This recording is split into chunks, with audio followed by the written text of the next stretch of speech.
Okay, so students who are in their BTech final year, can they raise their hands? Just want to see what kind of audience we have here.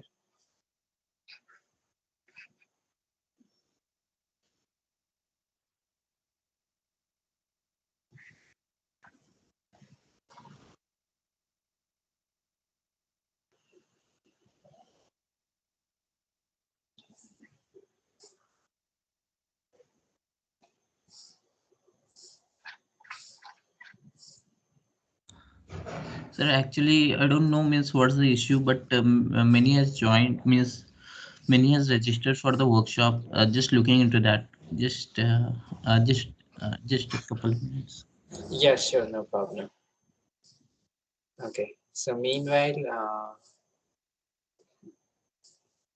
yeah, can the other students, I'm going to repeat once again, those who are in their BTech, either any year, can they raise their hand, BTech students?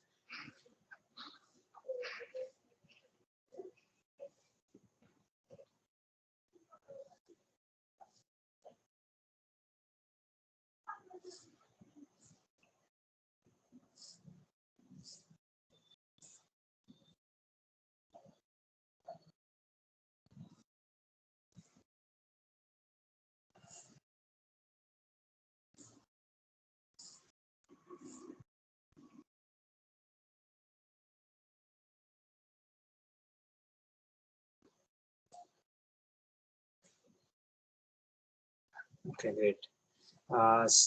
And how many master's students do we have here? Any master's students? Can you raise your hand?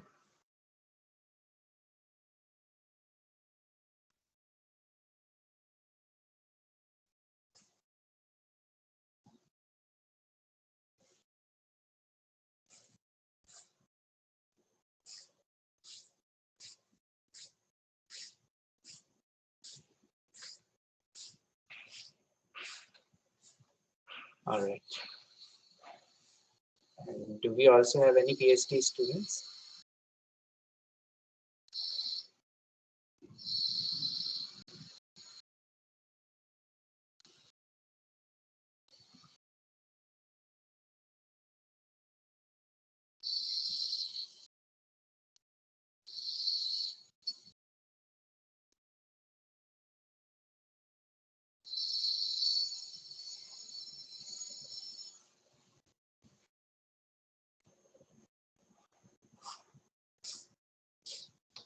Okay, that's great. Okay, thanks.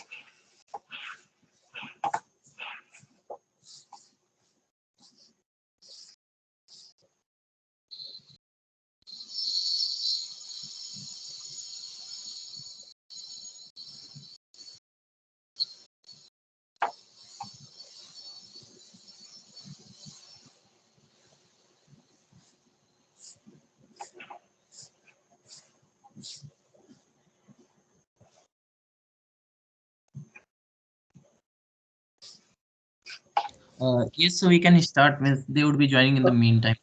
Okay, sure, no problem. I think we have enough students already. So let me, we are here.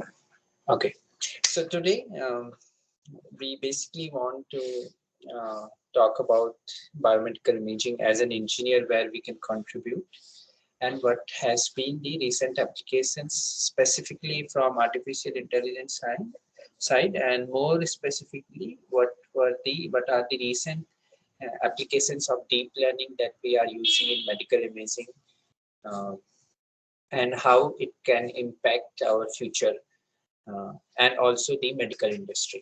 Okay, so we are going to look at one by one.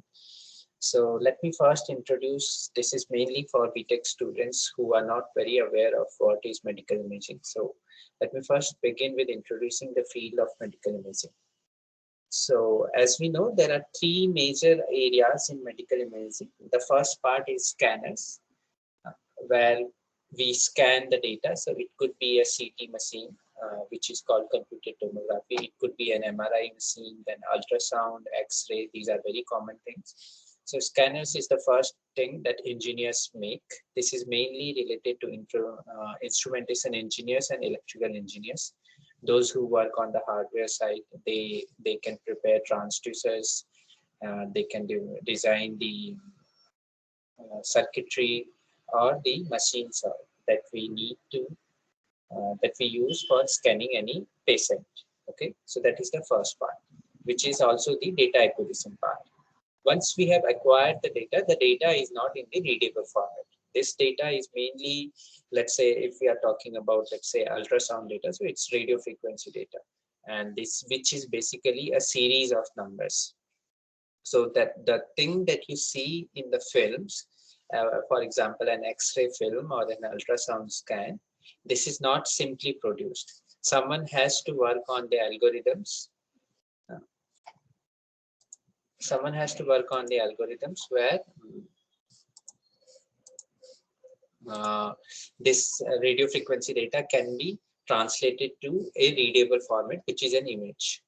So the people who work on computers, they process the data. They not only create the image, they also uh, make the image better, which is image processing. For example, if your image is noisy, so let's remove the noise, let's increase the resolution, uh, let's segment whatever part we want to do. So all these kind of tasks are related to image processing, which is usually done on the computer. So this is the second part of medical imaging, which is processing the data. And finally, the third part is users. And who are our users? So everything we are doing, that we are doing either for doctors or radiologists who use this data to diagnose the patient. Okay, so let's suppose if we are making an scan for a, let's say, a breast cancer scan, and a doctor is there. So if we create better images, as an engineer, if I'm able to create better images, it is going to assist the doctor to make a better decision that whether there is a cancerous tissue present or not. And based on that, our doctor can uh, decide what should be the way of further prognosis or diagnosis for the patient, and it could be specific to each patient. So talking about the industry, so global medical imaging market, it is expected to, in the next coming 5 years, so we are already in 2022, so by 2027, in next 5 years, it is going to be about 260,000 million US dollars, this industry, which is really huge. It's a very big industry. um, and the current manufacturers, the big three, are GE, General Electric, Philips, and Siemens.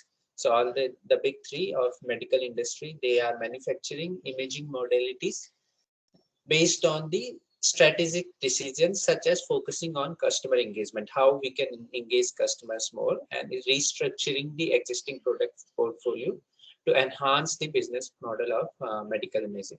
So for example, which means creating a better user interface, not only for the doctor, but also for customers. So let's suppose as a customer, we create a web port, website, or an application where we can see our scans there. So starting from the user interface to the image quality or image processing or to the diagnostic decisions. So all these things are making this industry bigger and bigger every day. And there are more and more innovative medical imaging technologies that is coming every year.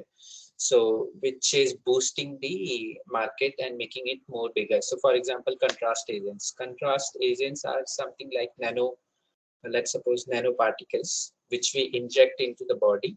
So if you inject the nanoparticles, obviously harmless nanoparticles, and then we trace the nanoparticles, how they are moving inside the body. So let's suppose they deposit around the cancerous tissue. So there will be a structure formed around the cancerous tissue, and we would be able to create a better image. So these innovative solutions like developing contrast agents or developing new medical imaging technologies, these are making our market bigger and bigger every day. But another disadvantage of this is as we are improving the innovation, it is also costing us more. So for example, better technologies needs more money, right? We were starting for example, if you consider your phones 20 years ago, when we started using mobile phones in India, we started with let's say small Nokia phones, which used to be 3,000 and 4,000. Now all of us has smartphones, which at least cost around 10,000, 15,000, if we are talking about the basic ones. So as long as we keep improving the technology, as we keep bringing the innovative solutions, the cost is going to increase, which means if we increase the cost, we are not making it accessible, because the rural areas where people are not able to they don't have enough money to get a MRI scan for them or a fancy scan for them. So it will be a challenge for the growth of the industry, because medical imaging is an industry which needs to be more accessible, which needs to be cheaper, which needs to be cost effective. So although we want more innovation, we want to improve the medical imaging technologies, but we also want to cut our cost. So which is a trade-off. So we have to consider both things, how we can increase the quality of our imaging modalities, and also we have to think about how we can cut the cost. So of course there is a great opportunity, because the industry is so big.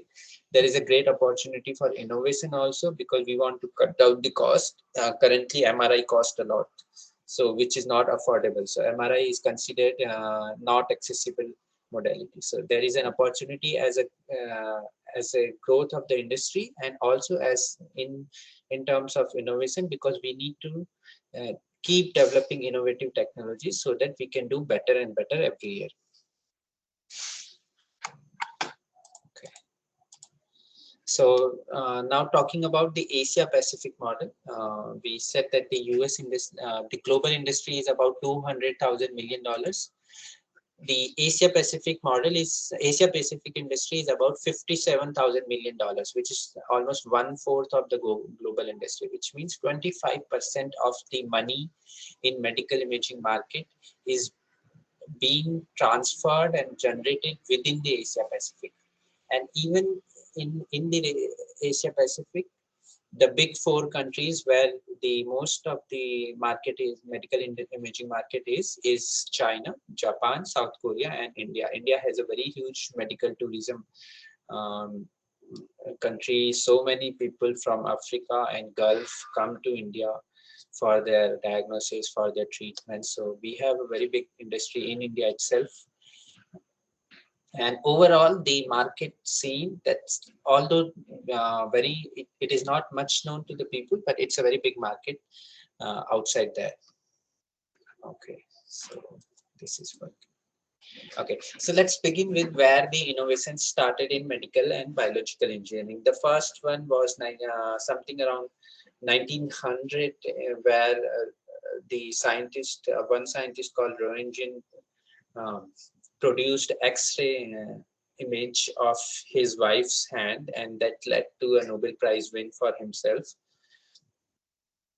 And But that was just the beginning, and more clinical X-ray machines started to come in around 1950s, where uh, and before 1950s, where X-ray and electrocardiogram, these kind of modalities were more popular, and people have also started to develop pacemakers. They have started doing in biological engineering side, they have started making artificial kidneys, and antibiotic production technologies were there. Many vaccination programs have started. So that was the beginning of overall the medical and biological engineering side. Around 1970, uh, computed tomography was developed. This was a major innovation in the field, which could be used to take scans of almost all part of body images. So this was something very big for the radiologist and doctors. So it led to another Nobel Prize win. In around 1960s came ultrasound. The ultrasound was very beneficial in terms of that ultrasound is not harmless. X-ray, if you think of, X-ray is harmful. So doctors suggest that you don't do more than 1.5 CT scans in a year. Otherwise, you could have a higher risk of getting cancers. But ultrasound is harmless, so it was very useful for, let's say, pregnant ladies who have to keep doing the repeated scans, because it's harmless and also it is very cheap. So it could be made affordable to the wider audience and even to the low-income countries and rural areas. Then came in 1980s. So one of the disadvantages of ultrasound was that although it was cheaper, although it was harmless, it was it was not giving us a very good image quality. So that's why came MRI, which was magnetic resonance imaging. It was based on now magnetic fields. So unlike X-ray, which was harmful, MRI is again harmless. So that was the one thing that it overcame. The image quality was immensely good compared to ultrasound or X-ray. That was another thing that it was really good about this modality. But it had the problem that it was extremely costly and most people could not afford it. But nonetheless, it won another Nobel Prize in 1980. And then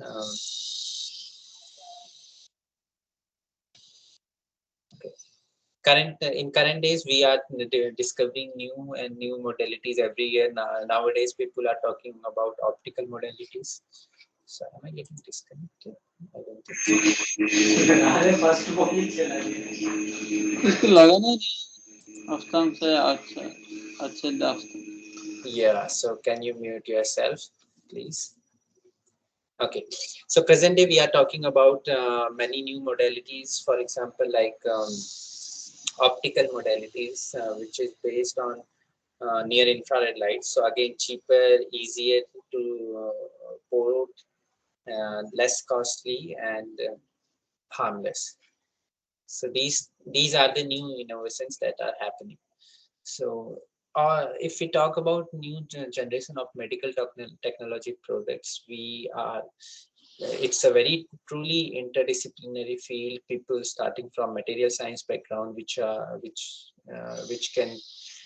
basically who basically work on creating contrast agents, nanomaterials, all those things, which can improve the medical imaging. So starting from material science to information technology to nanotechnologies to doctors, biological engineers, mathematicians, and now computer scientists who are good in artificial intelligence. So when all of these areas work together, this we are able to create a very innovative new domain called medical imaging, and all it's a truly interdisciplinary field. For a good innovation, we need contribution from all fields together. Okay. So let's do a small comparison of medical imaging modalities, the popular ones. So if we say uh, three ones that we know are CT, MRI, and ultrasound. CT is also known as X-ray. X-ray sometimes is as simple as a X-ray camera, Sometimes CT, which is a computed tomography, CT scan that we call, is also based on X-ray. And then there is MRI. Then there is nuclear imaging. Nuclear imaging is again based on gamma rays. So that is one thing disadvantageous about it. Then ultrasound, which is based on sound waves, and then optical techniques, which are based on near infrared optical wavelength. So which is around 900 to 1000 nanometers. So let's see the strength, weakness, and cost of everything. So CT as an X-ray modality, it gives us good organ detail. We are able to get very good quality images from CT scans, but its disadvantages are that it is ionizing.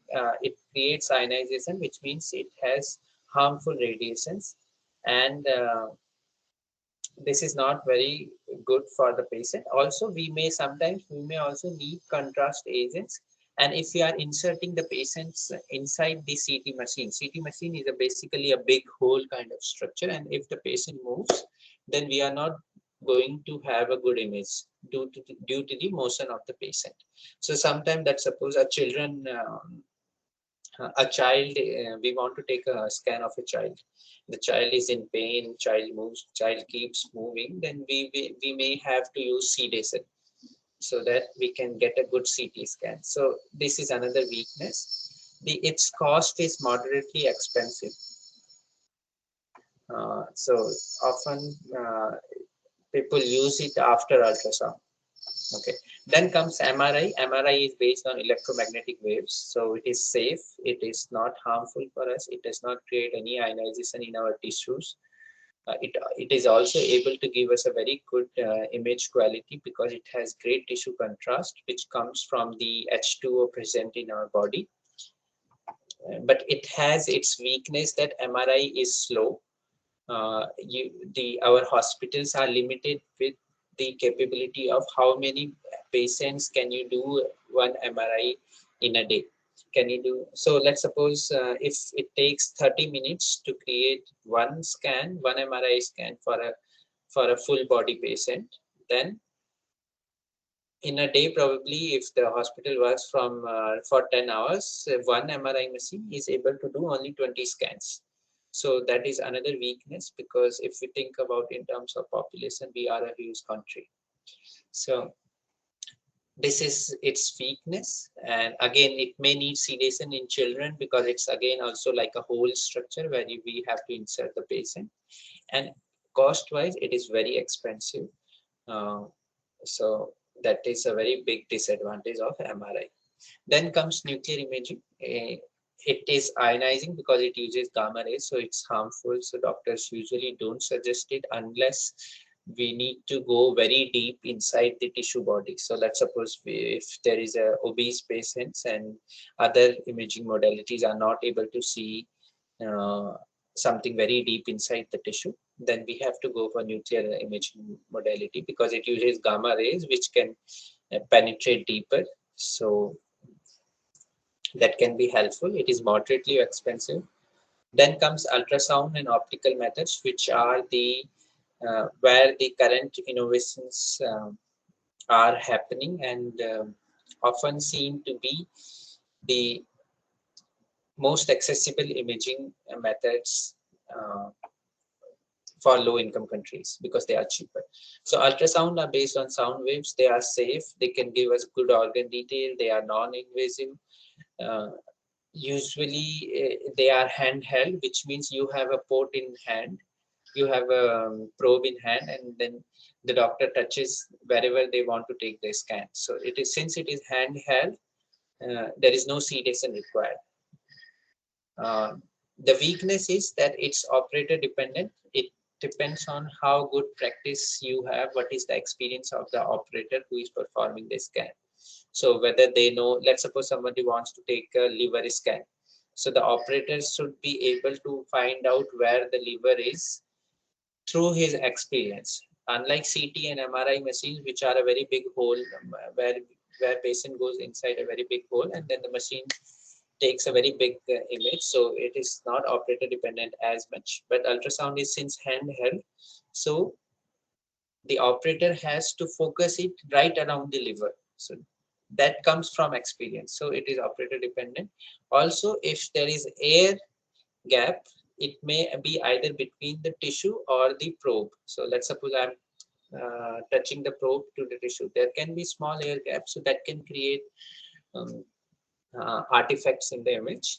And also, let's suppose if somebody wants to do an ultrasound of your stomach and there is gas present within the stomach, so that can also create some artifacts. So that causes a problem, but it is cheaper and it is also portable. The machines are small in size, so that makes it affordable and accessible. Same goes for optical methods also, which are based on near infrared imaging. They are safe, they are cheaper, they are portable, uh, and they are not ionizing.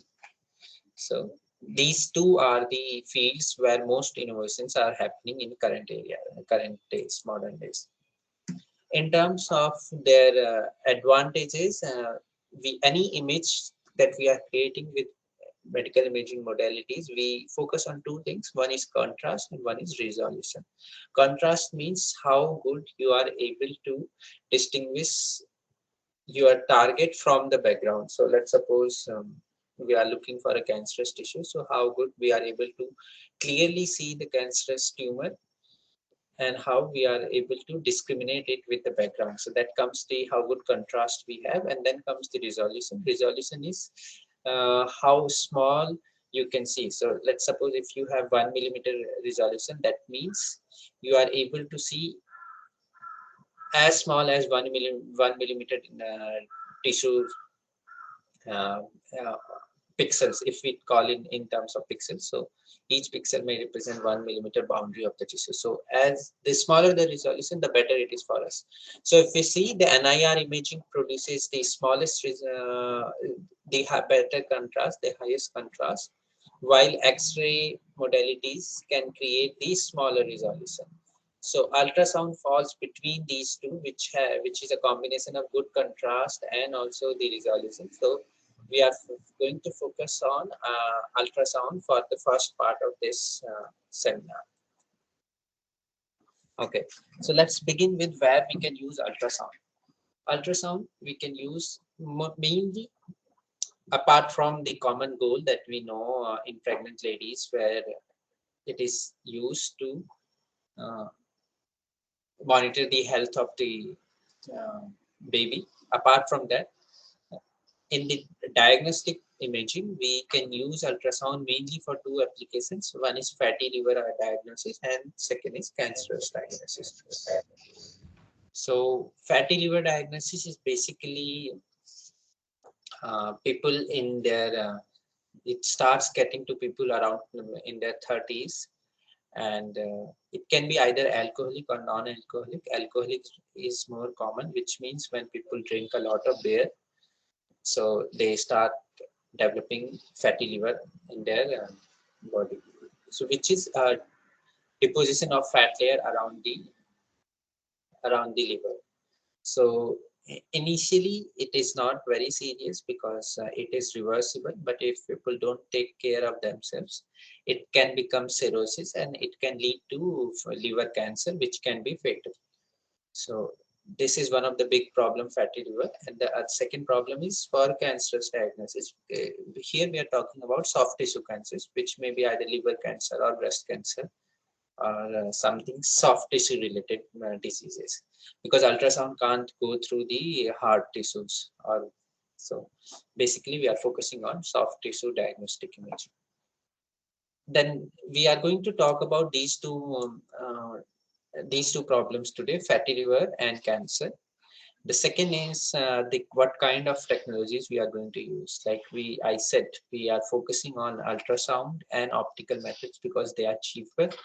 They are cheaper and safer. So ultrasound, I'm going to talk about ultrasound, which I'm going to talk about elastography, which is based on ultrasound. And then I'm going to talk about photoacoustics, as the name suggests, photo comes from photon. So it's an optoacoustic method, which is a combination of optical and acoustical methods. Then we'll see what is the significance of these imaging, how we can use them, and what are the applications here. So why I am talking about, let's say, fatty liver disease, okay? What is the context behind it? And if we are simply focus on non-alcoholic fatty liver disease, alcoholic is very common, but if we also think about non-alcoholic, that is also so much common that we can see by these numbers. So these numbers say that 73% of urban Indians are overweight. Overweight is classified as when your BMI is greater than 24. So 18 to 24 BMI is body mass index is considered healthy, and if it is more than 24, you are considered overweight, and if it is more than 28, I think you are classified as obese. So most of the people who are overweight or obese have this risk of developing fatty liver, and almost 50% of urban Indians are obese. In a metropolitan city like Delhi, around 42% of the people are obese. Uh, not obese, I think overweight. 42% of the people are overweight in Delhi, and so that's a huge number. And apart from this disease is also very um, another group who are vulnerable to this disease are people with diabetes. So diabetes, as we know, in specifically in South Asian population, it's very common. In India, diabetes is seen everywhere, and this is a genetic disease, which means it comes from our parents to us. So India has the highest number of diabetics in the world, which are around 40 million people, and 30 million Indian population is obese. That's around 70 million deaths. Okay, and if 20 to 30% of this general, this is among the 20 to 30% of the general adult population, and about the 90% of these diabetic or obese patients would suffer from fatty liver diseases in their lifetime. So these that would be around 6 crore people. So if you think of it, 6 crore is a huge number, the number of people who are suffering from fatty liver, and that's we are talking about non-alcoholic fatty liver. If we also include the alcoholic fatty liver numbers, then it is going to increase a lot. So second disease that we are going to talk about is breast cancer. So breast cancer is now the most common cancer in urban areas in India, and it accounts for 27% of all cancers in women. And in the last few years, there has been a significant shift which comes from the lifestyle changes. And we are seeing people, women specifically, in their 30s and 40s also coming and getting diagnosed with breast cancer. And as we know, the late detection reduces the survival rate, often 3 to 17 times, according to different studies. So it's better to early detect, which can make it safer. And in the world, highest mortality is in India. India is the country where mortality rate of the breast cancer is highest in the world. So about 70,000 women every year die from breast cancer. So again, we need to create optical imaging or ultrasound imaging methods which can be cheaper, so that it can be made affordable and accessible to the rural parts of India, to the non-urban parts of India, where people don't diagnose themselves and then they later suffer. Okay, so like I said, we are talking about 3 A's of medical imaging: affordability, accessibility, and accuracy. So when we are talking about affordability and accessibility, we have already talked. We want to make it cheaper and we want to make it portable so that it can be accessible to everyone. But now let's talk about accuracy, how we can increase the accuracy of whatever we are creating as an innovator, as an engineer.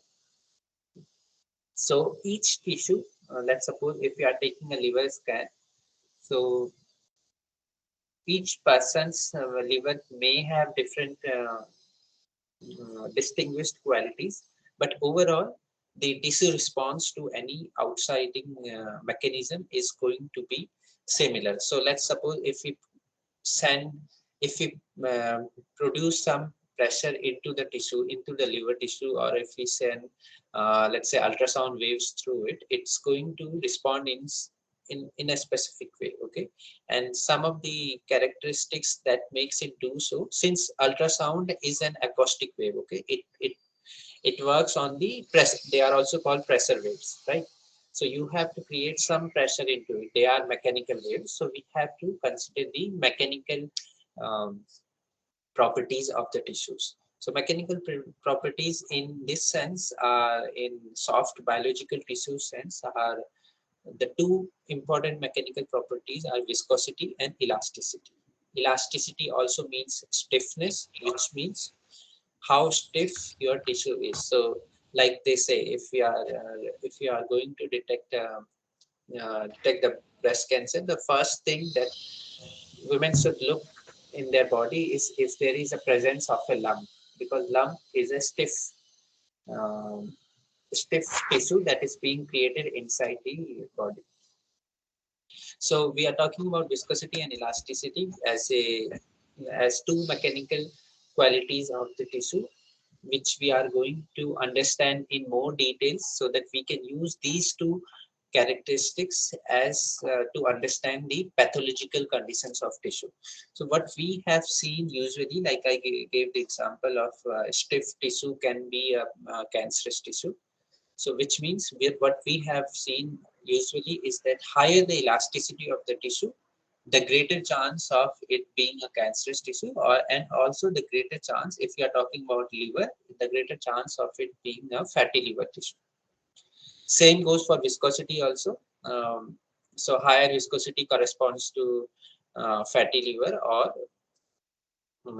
a malignant tissue, or a breast tissue, cancerous tissue in the breast. So applications are numerous, not just related to these two soft tissues. They are also related to tendons in your feet, in your muscles, in your arms. So anywhere your soft tissues are present in your body.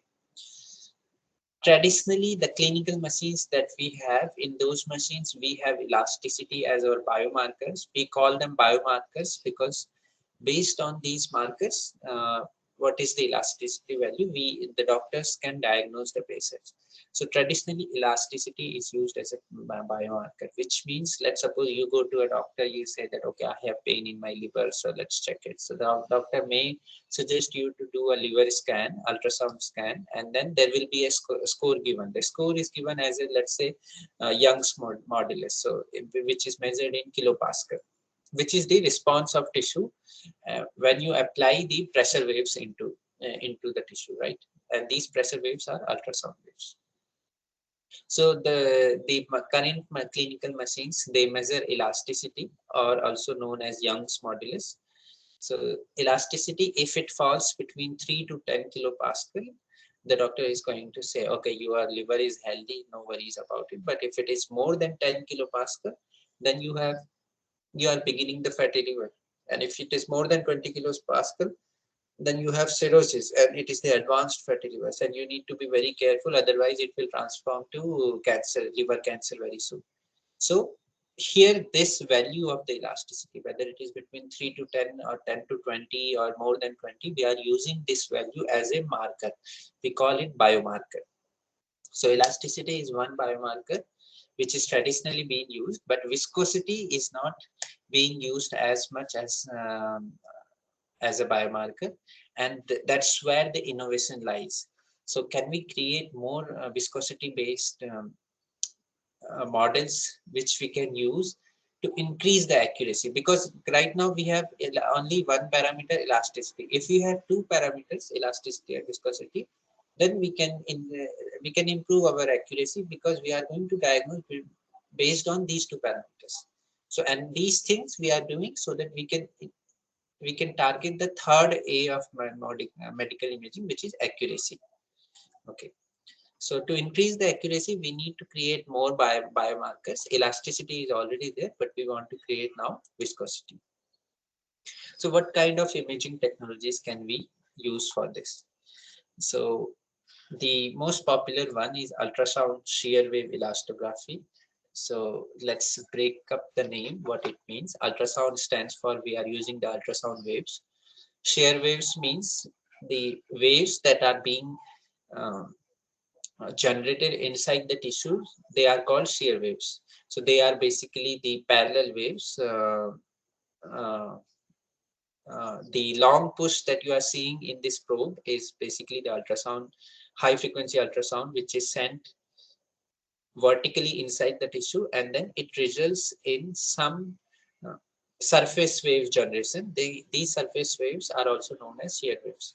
So shear waves are, they are not compressional waves in the classical sense. So then first we have ultrasound, which is compressional wave being sent into the tissue. Then it causes the generation of shear waves, and then elastography, because we are creating we are creating elastic biomarkers. We are talking about elasticity or viscosity. So this is called ultrasound shear wave elastography. Okay. So imaging can be performed using this simple probe. It's a handheld device, so it means it is portable. So the system looks like this. There is a computer and a probe connected to it, and all you need is to connect this probe to the patient's liver. Okay. This is a research system, but the clinical machines also look very similar. Okay, and this image over here, this shows how shear waves propagates inside the tissue. So as you can see, they are. This is just one screenshot of how image is propagating, but it is propagating, let's say, in the horizontal direction. So if we monitor the propagation of these waves, we can we can compute the viscoelasticity of the tissue, which is based on the speed, how fast these waves are traveling and how fast they are being attenuated. So usually, faster the wave travels, it means harder the surface is, which means more stiff your tissue is, and it can be a symptom of your fatty liver disease.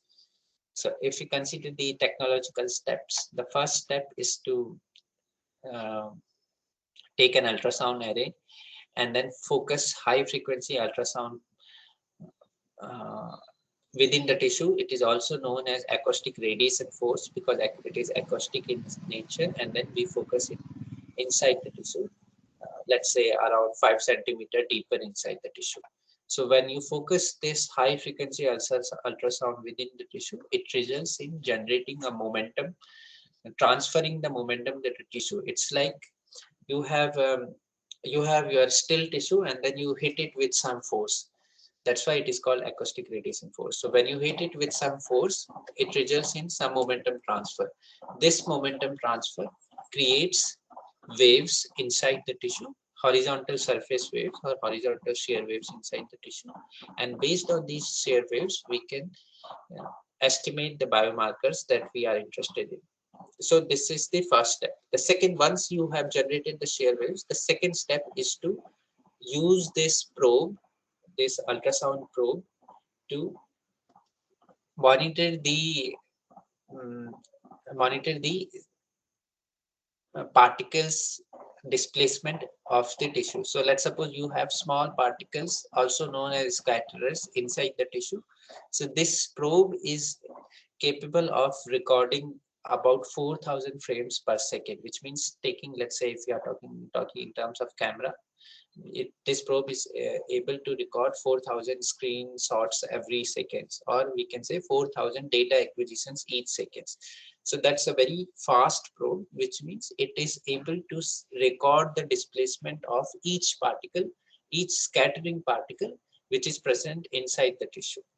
Okay, so these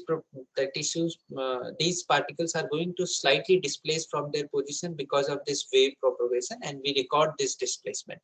Once we have recorded this displacement, we create displacement maps, which shows how waves are propagating in horizontal direction. And based on this displacement map, we calculate the shear wave speed. So if at t is equal to 1 second, the wave has reached here, and if t is equal to n second, the wave has reached further 5 millimeter distance. That means we can calculate the speed using simple high school physics.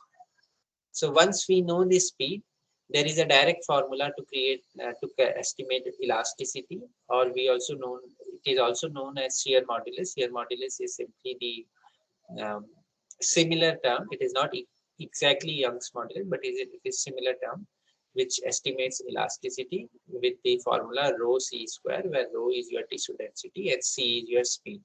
So once you have computed this, this is your biomarker, and once you know the what is the value of this biomarker, let's suppose say it is 15, then you are going to say, oh, this person has fatty liver. If it is, let's say 6, then this person is healthy and it doesn't have he or she doesn't have fatty liver. So we can create this first biomarker, which is known as elasticity based biomarker.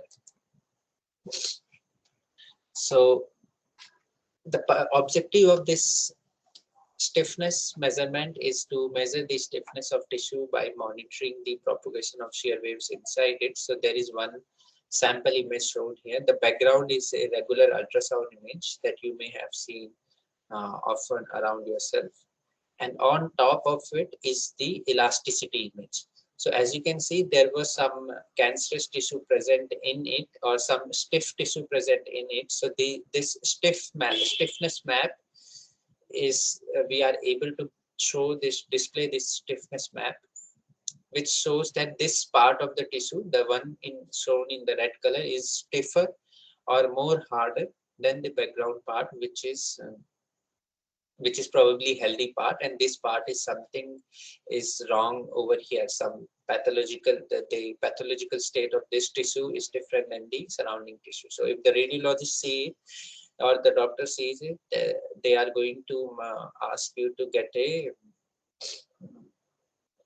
pathological test, which means cutting a small part of your liver and then get it tested. And based on that, the doctor can diagnose whether you have fatty liver or cancer or anything else.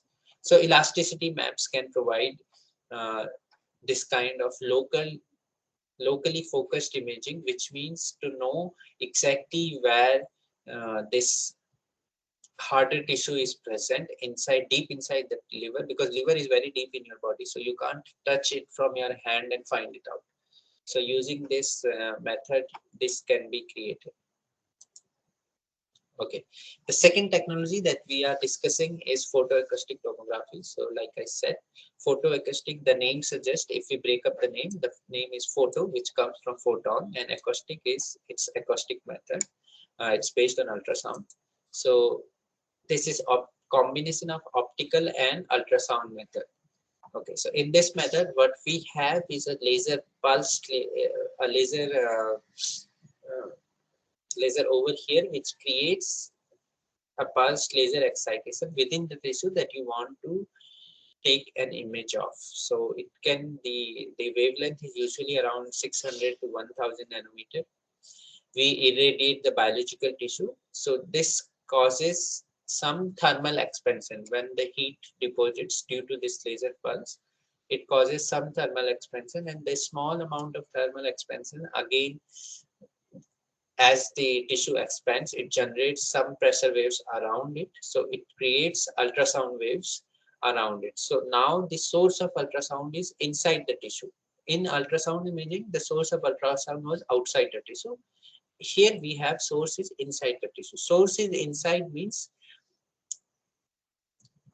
we have already overcome the data that is coming is only half the data that we were receiving in the previous imaging modality, which means this can give us better images compared to the regular ultrasound images.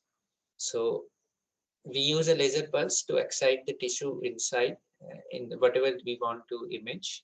It creates thermal expansion, which in turn creates ultrasound waves, and then we have ultrasonic transducers around it, ultrasound detectors around the tissue surface. So we can create ultrasound data. It's basically radio frequency data, which is a series of some numerals, and then we use this data to convert it into any image that we want to create.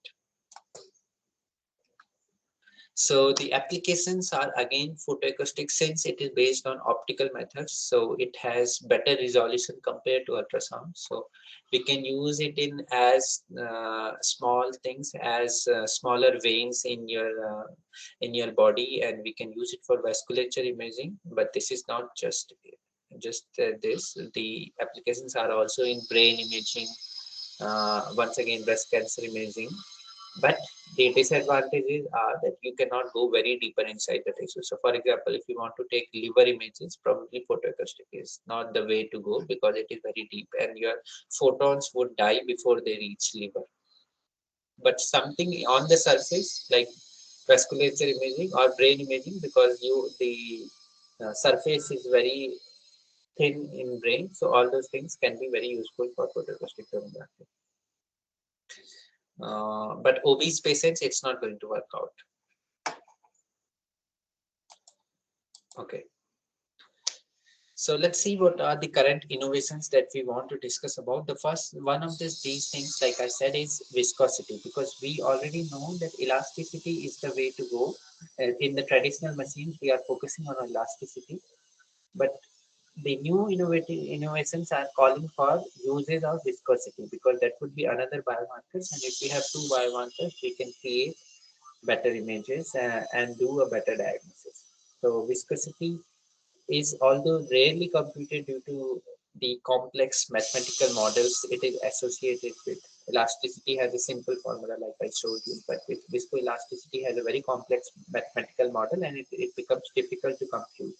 But recently, in recent innovations, viscosity is being considered and it is being seen as the one of the future biomarkers for liver imaging. So here is an example of viscosity based imaging. So this is not inside the soft tissue, this is in lab phantoms. This is something gelatin based tissue mimicking phantoms created in lab, and there is some kind of tumor mimicking material inside this, and over here also. So these are the maps, viscosity maps, which show that viscosity can be used for creating images of a deep tissue inside the human body. So if we talk about mathematically, so it's basically based on computing the estimating the speed of the shear waves, and then we have phase velocity and group velocity. So based on this we can create the compute the shear wave speed and also the attenuation. So I'm not going into much detail, but these are the two main parameters that we focus on: shear wave speed and shear wave attenuation. And once we know these two parameters, we are going to be able to create a model which which can track the which can monitor the shear wave propagation. So which means is, let's suppose if your shear wave has a frequency profile like this in the first image that you can see over here at position x1, and then it has traveled further to a position x2, it is going to be attenuated, which means the full width half maxima was bigger in the first image, but in the second image it has reduced due to the attenuation. Okay, and also the peak location, which was around 200 hertz, let's say in the first image, after it has traveled to some distance, that peak location has also shifted towards the left. So this is called the monitoring of the shear waves, how shear wave is changing its profile as it travels from position x1 to position x2 and so on inside the tissue. So based on how shear wave is changing its profile, we can create a mathematical model, and this mathematical model can be used to create the images inside the tissue. And based on these images, we can further do some kind of diagnosis which can be useful. Okay, so I'm going to show you some examples of how it can be used for not only for humans but also in animal imaging. So this is one of the experiments that I was part of when in this project. Basically, we were working with some fatty ducks. So these ducks are being raised as a food for humans. People like to eat ducks, and they specifically like to eat fatty ducks. So there was this farmhouse who were force feeding ducks with corn and oil because it has high carb and fat percentage. So they were force feeding ducks with corn and oil and then creating fatty liver within them. And we took we took consider this as an opportunity. So we were imaging the liver of these fatty ducts. So what we can do from the data that we acquire is, let's say, the image over here, the first image over here, it shows the ultrasound scan of the liver of the duck, and the boundary which is shown here over with the black color is the where the duck's liver is present. So after this, once we have located the liver of the duck, we can create the shear waves inside the tissue, which is shown in the second image, and we can monitor the shear wave propagation. So we are interested in two parameters, like I said, the speed of the wave and the attenuation of the wave. Once we can create these two parameters, we can find out whatever whatever the biomarker that we want to estimate, which can be elasticity and viscosity. And then we also sacrificed this duck and then took a part of this liver tissue and then took the performed the pathological analysis. So this is the histopathological image, and based on this, the classical diagnosis can be done, and the doctor was able to say that okay, this is a fatty liver condition, and for this fatty liver condition, the corresponding speed of the wave is this much, and corresponding attenuation of the wave is this much. So based on this, we can create two biomarkers which are basically viscosity and elasticity. So what we observed is over the days from day 1 to day 12, if we keep increasing the food for the ducks, which means they are going to become fatter and fatter. So as they become fatter, the elasticity increased and the viscosity also increased, which means these two mechanical properties have a direct correlation with the fatness in the liver. So these two can be used as a biomarker. So that is how we can create tissue biomarkers for different kind of imaging. So like I said, liver is one thing, but the applications can be immense, and another application can be in blood clots coagulation. So like we said, when COVID started and people started taking vaccines, so there was a huge, I wouldn't say huge, but there was a significant number of patients who after vaccination suffered with COVID blood clots. So if this blood clot travels to your lung or your heart, that can result in a sudden heart attack and people can die. And we heard stories of many people dying after heart attack after taking vaccines, not just in India but around the world. So that was due to the blood clot.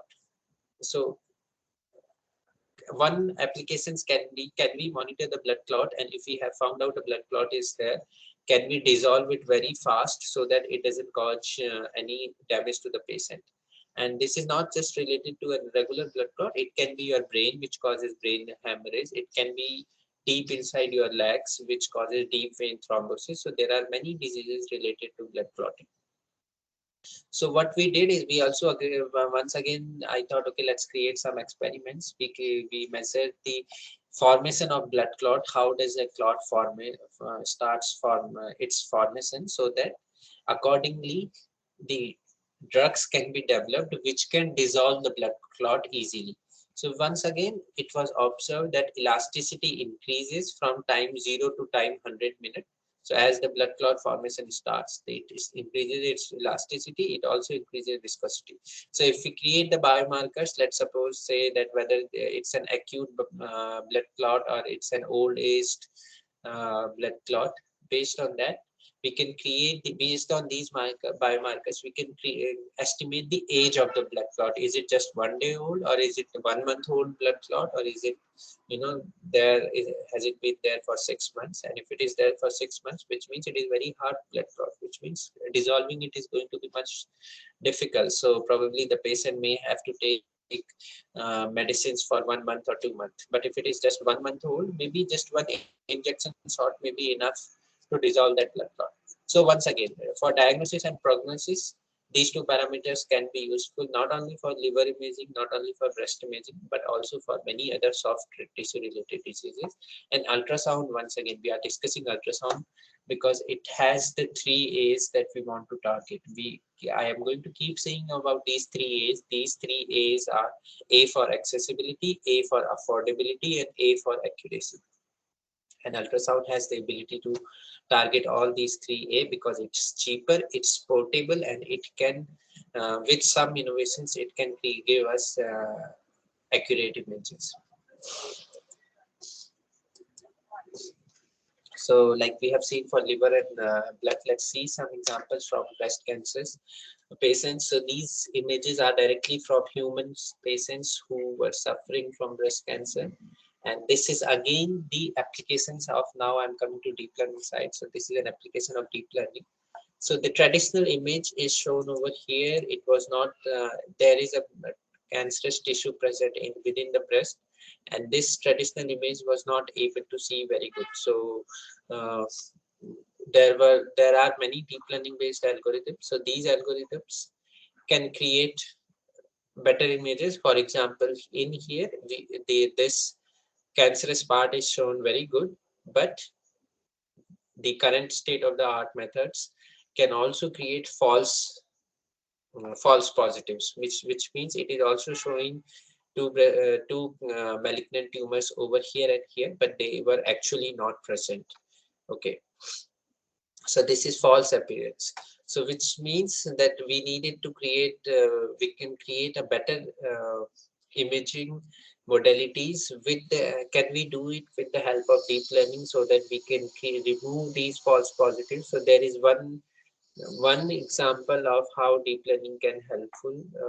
This is a newly trained model which was able to remove these two false positives. So if we have lesser false positives, which means we can create more accurate diagnosis or more accurate images.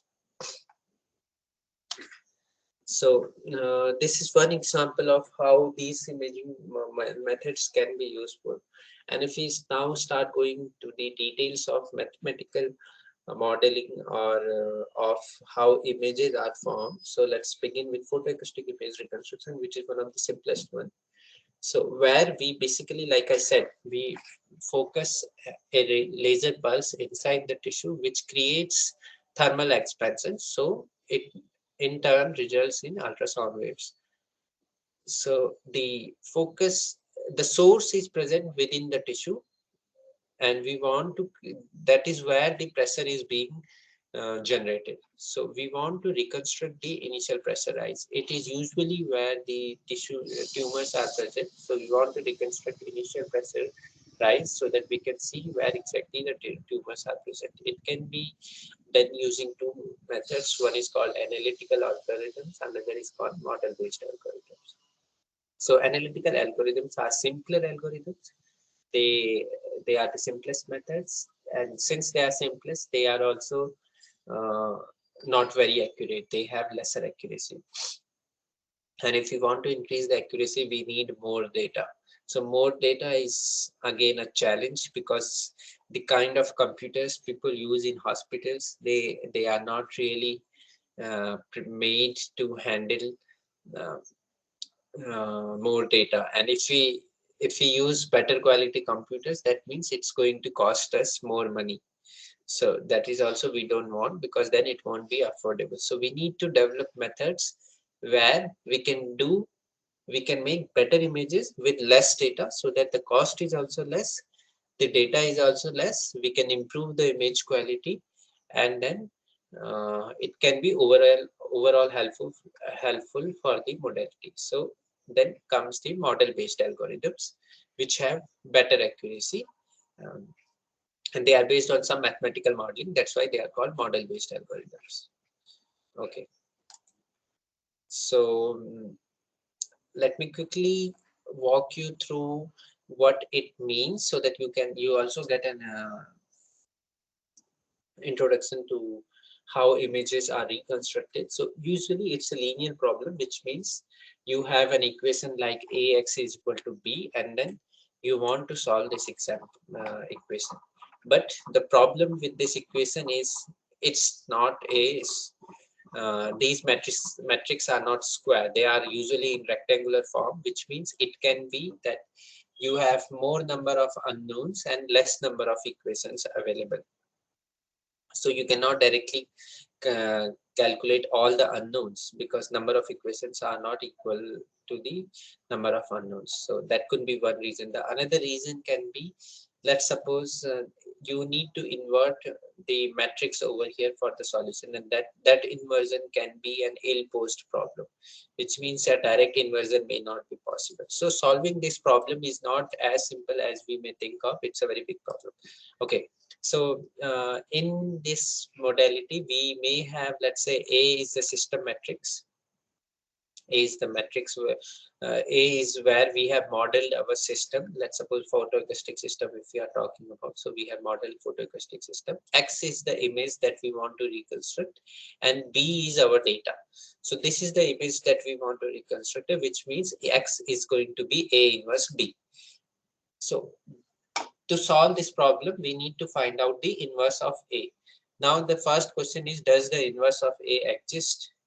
That is the question. And there is the invertible conditions. The any matrix A is invertible if it is a full rank matrix and it's a square matrix. So if it is not a square matrix, that means we cannot simply calculate A inverse. Or if it is not full rank, we cannot create A inverse. So then we have to create mathematical models which can give us an estimation of inversion of A. So these are called inversion models, and based on that, we can create many mathematical models to reconstruct images. So one of the simpler model that our graduate students must be knowing is regularized Tikhonov solution, which is taking the inversion of A as a regularized inverse solution, where we solve X as A transpose A, and then you have a regularization parameter plus lambda I, where I is your identity matrix. Then this A transpose A is now a square matrix.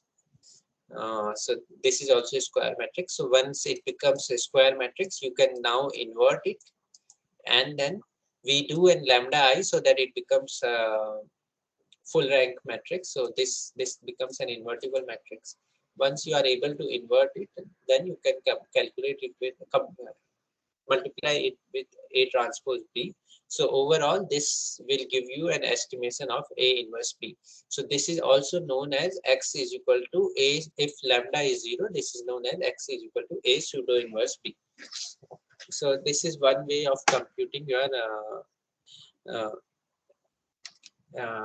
X. So this X, as I said, is the image that we want to reconstruct. So if you are able to create this inversion in an accurate manner, then you will be able to create an image of the tissue that you want to do. So there can be many ways. So one of the example is, let's suppose this was your target, the first image over here. This is the ground truth, which means the ground truth. This is how you wanted to reconstruct, but due to the system or a matrix which is not invertible, and then there is a lot of noise present. When you invert it, when you get the Tikhonov solution, you find out that your result is something like this, which is not accurate. There is a lot of noise, and it probably is not very helpful for us in diagnosis.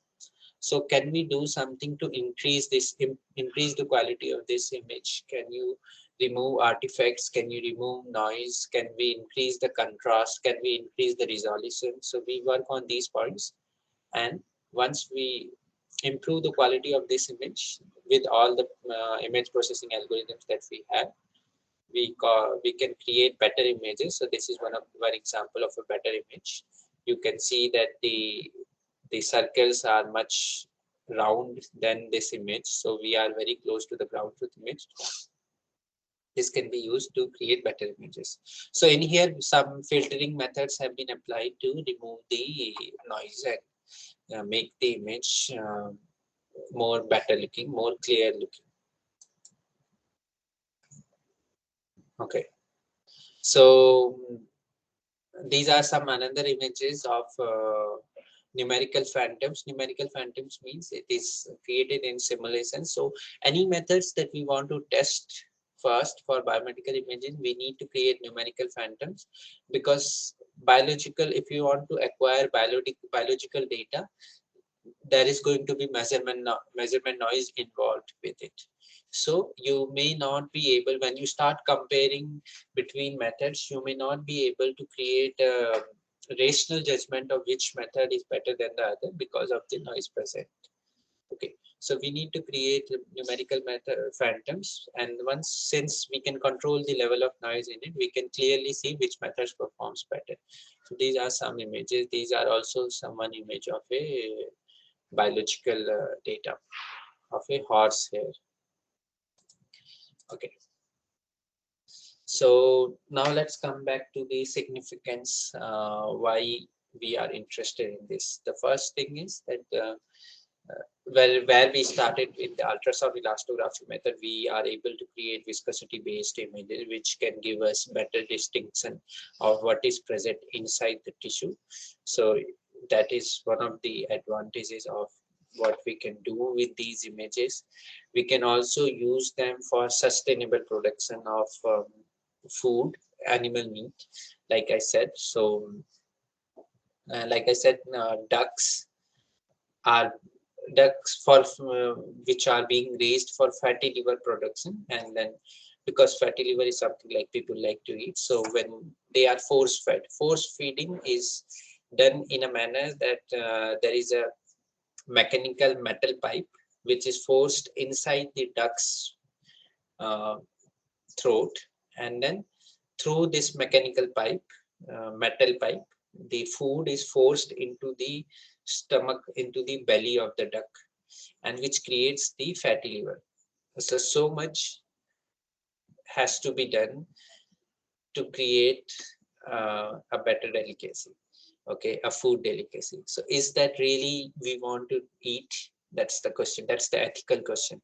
So can we do something sustainable about it so that ducks don't have to go through this mechanical force feeding procedure, which is very painful for them?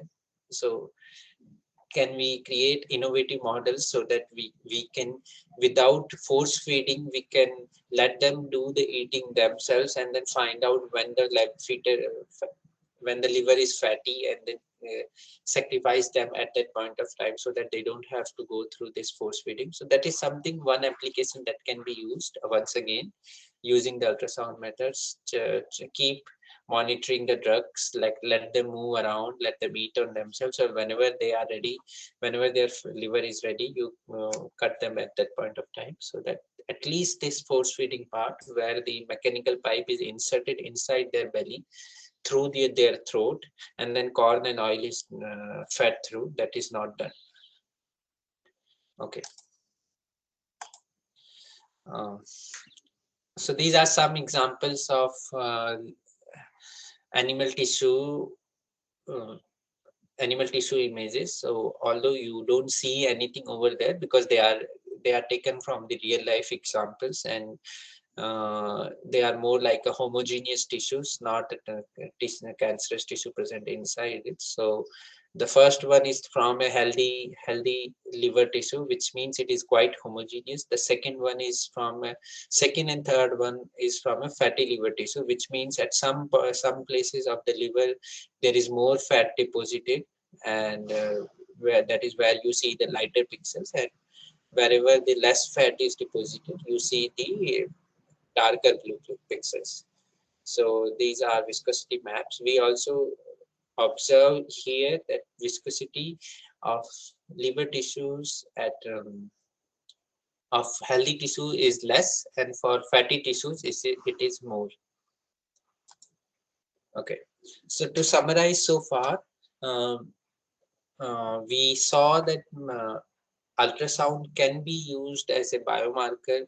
Ultrasound based images can be used as a biomarker, specifically for estimating viscosity and elasticity to create a viscosity images. We can have applications not only in diagnosis but also in food industry for ethical fatty liver production, and then it can also be used for diagnosis without biopsy, which means we don't have to cut the patient's stomach. And the most important part, whenever we are using ultrasound, it is affordable and far reaching. It can be made available to remote places.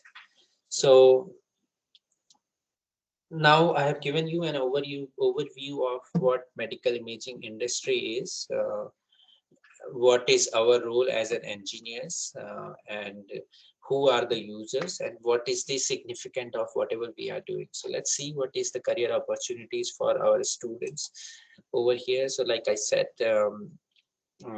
if we are talking about Indian scenario, we have the big companies, GE, Samsung, Philips, and Siemens. They have head offices in Bangalore. They are always looking for candidates who have skills with artificial intelligence for medical imaging. They get a very good package. Usually, R&D role starts from a salary around 20 to 50 lakh in India. And if you are somebody who is interested in making a academic career, they can go to IISc or TIFR, and within the IIT fraternity, Madras and Bombay is quite good. But if you are looking about career opportunities abroad, where you might be more interested, so if you are talking about North America scene, the big three companies abroad are in North America is GE, Siemens, and Philips. AI opportunities are booming. So if you have some good AI-based skills, you can, and some medical imaging related experience, you can make into these three big companies, and they pay a lot. Usually, for a better role, for a higher R&D role, a master's or a PhD degree is required.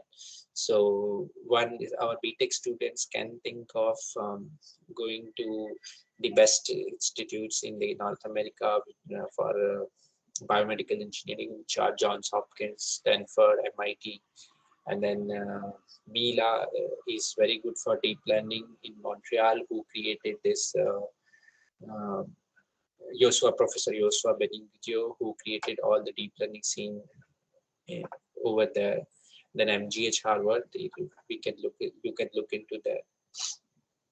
And for our graduate students who are already masters or PhD program, they can think of doing a PhD abroad, or they can think of going for a postdoc and then changing their career from an academic side to industry side, if that is what they are interested in.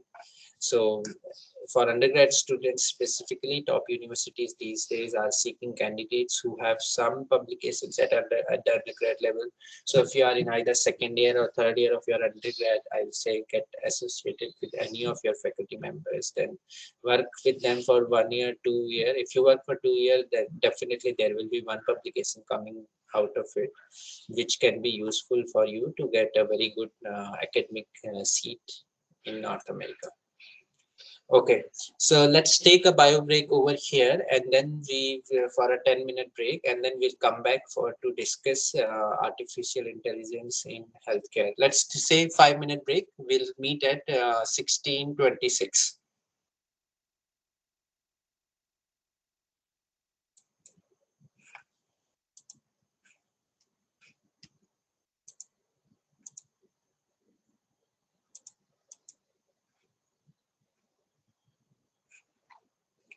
Okay, if anyone has any questions, they can ask now.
Okay. So let me share my screen once again.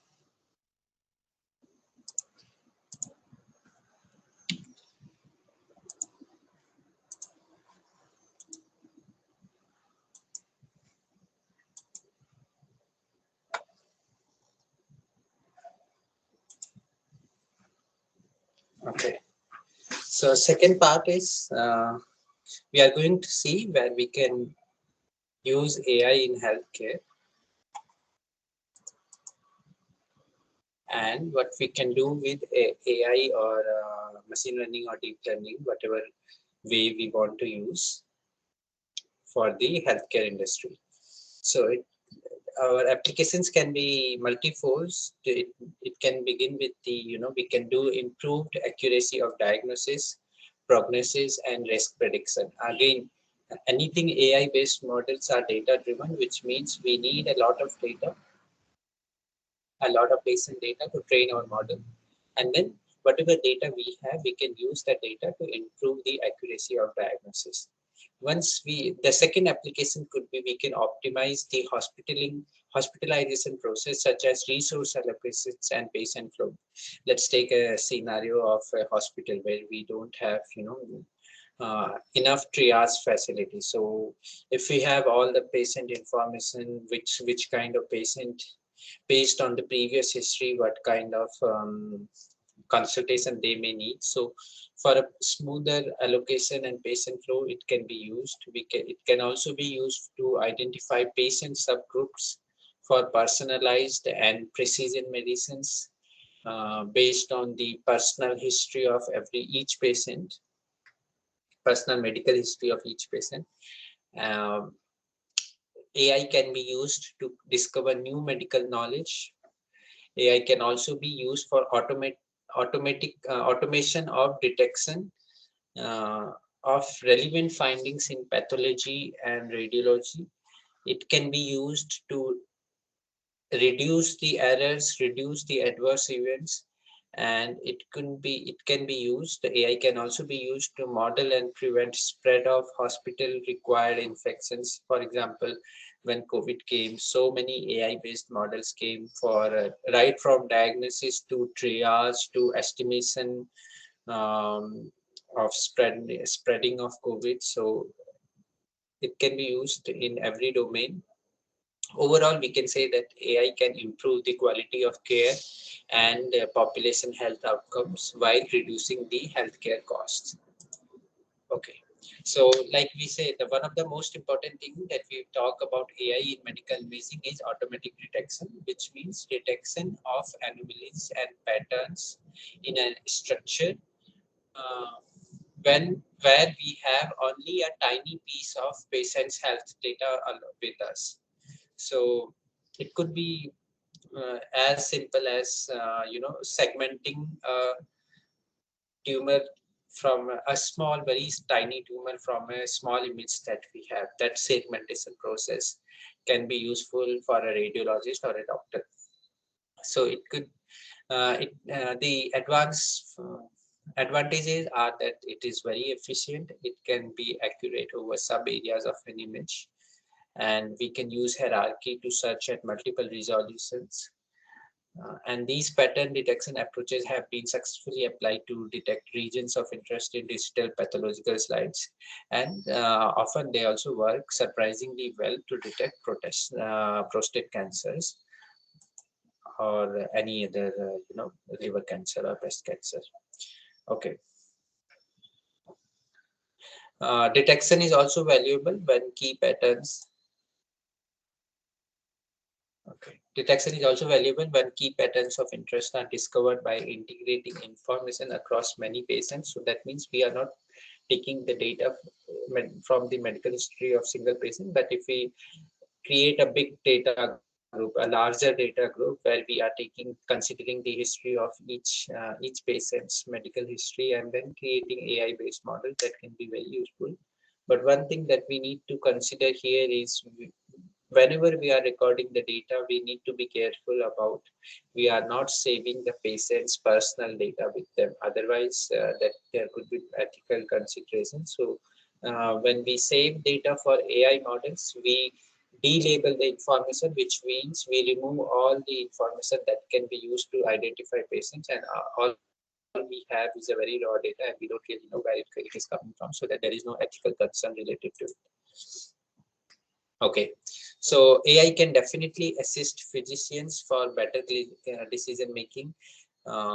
It can also be used to replace human judgment in certain diagnostic methods. So there have been several research these days which have shown that AI-based models perform better than a trained radiologist while diagnosing cancers. Okay, it can also be used for cancer classification. So one image is shown over here for classifying benign or malignant tumors, and then it can be further classified between epidermal lesions, melanocytic lesions, or melanocytic dermoscopy based lesions. Okay, so different kind of lesions or tumors that we have. The one of the main advantage of AI is that it can help in early diagnosis, and like we said, in many diseases, early diagnosis can be life saving. So that is uh, the main key advantage of this technology. Um, it can be used to reduce diagnostic and therapeutic errors, and we can also use it to increase the patient safety and cutting the huge cost associated with it. So for example, in terms of cost, if you are thinking about a classical image formation, image reconstruction algorithm, which for example, in case of MRI, it may take 30 minutes to create an image. But if we use AI based models which already have the weights trained due to the past, due to from a large amount of data, then if you already have the weights trained for the neural network model, then image reconstruction can be a task of a few seconds. So which means it may not take the amount that it requires for MRI to generate one single image, and this will cut the cost of the scan. So yes, it can be used to increase patient safety and cost cutting. Uh, and it can help in making real-time inferences for health risk alert and health outcome prediction. Okay, another innovative technology that we are thinking about in medical imaging industry is automation of surgery or robotic vision, which means a doctor who is sitting somewhere else in let's say in Bangalore, and if that doctor can be useful for another teams of doctor who are in Chennai. And then there has also been in recent time, last 2-3 years, I have also read papers about a doctor completed a simple surgery sitting in a remote location just by robotic automation.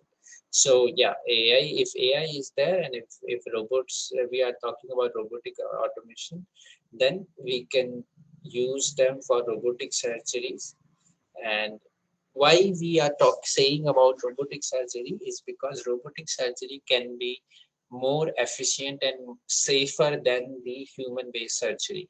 For example, let's suppose we are talking about eye surgery, where the boundary of the eye has to be taken care very with a lot of expertise, and due to human error, if the hand of the surgeon moves, or if there is a push, there is a wrong motion of the hand, and it cuts something else which it should not cut, it could be a dangerous thing. But if it is a robotic surgery which is completely under control, the chances of error reduces. So yeah, robotic surgery can be safer than a human surgery, specifically in cases where minute movement can create big differences. Okay, so this is not important. Okay, the potential challenges are, the development costs. AI often the cost of development is much more, because if you are creating a model, sometimes it takes 2-3 months of effort for training the deep neural network and then fine tuning it until we have got a good model. Okay, I have an important call, so just give me a minute.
Okay, so yeah, the potential challenges are the development costs. So whenever we are creating the model during the research and development process, it may take some time, because we may have to train the model for a really long time, sometimes 2-3 months, keep training and then discarding if it is not good enough. So that's a cost associated with it. But once we create the model and it is implemented in the machine, that cuts a huge cost, because then you don't have to compute the uh, classical algorithm every time, and probably it is going to save you time and electricity both. But another challenge is integration issue. So whatever data we are receiving, it has to be delabeled. The patient information has to be removed from there, otherwise there will be ethical issues. So we want to avoid that. Another thing is some people say that there is a fear of replacing humans, that AI will replace humans and it will reduce the number of jobs. But I don't think that's going to happen. AI will not replace humans. AI will only be a new skill that all radiologists will need to have. So skilled AI skilled radiologists are going to replace radiologists who are not AI skilled. That's all it is going to be there. Okay, then there is question of data exchange. Let's suppose if we are doing a very big research, which means we have to consider the uh, population from subgroups of different countries, because for example in COVID also, when we wanted to do trials of vaccination, we had to do it in every country of the world. So similarly, for different geographical scenarios and different demographics, we need to perform clinical trials, and it requires data exchange. And whenever we are talking about data exchange, there can be one is machine integrated resource, which means, let's suppose I am acquiring data in India with Siemens machine, but my counterpart in US is acquiring data with GE machine, and both have different kind of parameterization. So they may result in different kind of slightly different data sets. So that could cause error in training the model. So data exchange is a challenge, one due to the machine related problems, and also due to the privacy guidelines. So some hospitals may have a guideline that don't share data outside your hospital and all those things. So a protocol is required which can create a collaborative platform where scientists can exchange their data from one country to the another country, so that there is a global data set and a global policy to create a larger amount of data. Because once we have a larger pool of data, then only we will be able to uh, train accurate models. So that's another thing. Okay. So now let's move to the application. One imaging related application that we want to talk about today is biomedical image reconstruction, how we reconstruct images, and we are going to quickly see classical as well as deep learning based methods over here.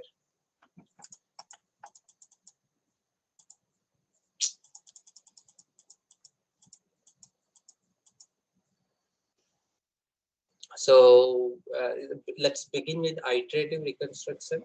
Iterative reconstruction is a classical technique where we reconstruct method using either 2D images or 3D images using certain mathematical models.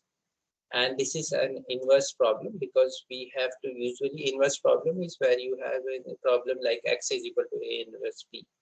So you have to consider the inverse of a model that you have created. Okay. So the first question is how images are traditionally reconstructed. In the traditional scene, we use Fourier slice theorem. I'm not going into much detail, but it is basically the theorem of the theorem that details how you, if you have one object, how you should acquire the data, how you should create the slices, and based on that slices, how you can create the projections onto one screen and then create an image of the object. Okay. So the example is, it looks something like this. Let's suppose this is the first image over here is an image with dark background, and then a white pixel, white circle in the middle is the object that you want to reconstruct. So if you focus your beams, it could be either X-ray or ultrasound or optical beams, whatever. If you focus your beams from one side, on the other side, wherever you don't have object, you are going to observe the beams as it is. But where you have this object, this is going to act as an opaque object. Okay, which means it will either absorb or scatters the beam that it is coming. So when you do a back projection, you will see that in the middle you have a circular image like this you will receive. So if you keep doing it from all the sides, so here you were doing horizontally, then if you do vertically, then if you do invert vertically, and then if you sum all the images, in the end you will receive an image of the object. Okay, what it means is, let's suppose this was the ground truth, then you took the back projection from the horizontal side, so you get a horizontal line over here. Then you took a back projection from diagonal side, so you get another beam over here. Then you take back projection from vertical side, then you get another beam in the vertical mode. So if you take the back projection from all the angles, in the end you will receive something like this. So, and if you sum all of this, so in the middle of where the object were present, you will have brighter, more brightness, and everywhere else you will have less brightness. So you will find out that there is something in the middle, and then you will receive an image something like this, which here it looks a blurred image. Okay, the center pixel is bright, but there is some blurred vision around it. So you can use a very simple filter to remove this blurriness, and once you remove the blurriness, you can receive a very good image of how it should be. So let's see one popular imaging modality, CT, computed tomography, that we often use. And like I said, in computed tomography, we use X-rays. And then X-rays are sent into the human body, and whatever is reflected, we create image based on that. So this method is known as radon transform because it's based on the name of a scientist called Radon, Johann Radon, who was from Vienna and who derived a method for creating the image of a 2D object. So it resulted in a Nobel Prize for Hounsfield in 1979, computed tomography. Okay. Okay, so when we are talking about medical image formation, so some of the steps are that you need to The first thing is you need to introduce some form of radiation, which can be either electromagnetic or acoustic. So electromagnetic radiations are X-ray, MRI, uh, or optical waves. Then once you have introduced the radiation, this radiation is going to interact with tissues in one way or the other way. So if it is ultrasound, let's say if we are talking about X-ray, so wherever the soft tissue is present, X-ray is going to penetrate the soft tissue, but wherever the bone is present, it is not going to be able to penetrate the bones. So when you want to see, let's say if there is a fracture, and if you want to see something, so that fracture can be seen in the X-ray film, since it does not penetrate. Okay, so based on the interaction, what is happening? So the bones are basically absorbing the X-rays or scattering away or reflecting away. So that is the kind of interaction we are talking about. So scattering is one way. Another way is attenuation. Some kind of tissue profiles are going to attenuate the beams that we are introducing. So these kind of properties, how tissue interact with them, result in the image that we want, that we have after acquiring the data from a clinical machine. So this data can either be converted to a traditional film. These days, just a computer-based scans are more common to find out. Okay.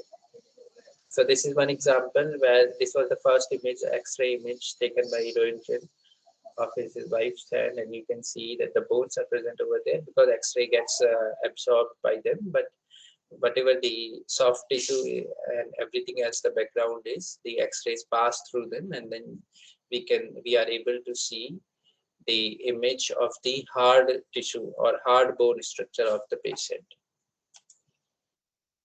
So this is a system, CT system looks like. Um, it's a complex instrumentation, and then there is a tube. The patient is on a bench. If we are simply talking about X-ray, and then a camera sends the X-ray through it, and there is a film on the other side, and then it records the projection data.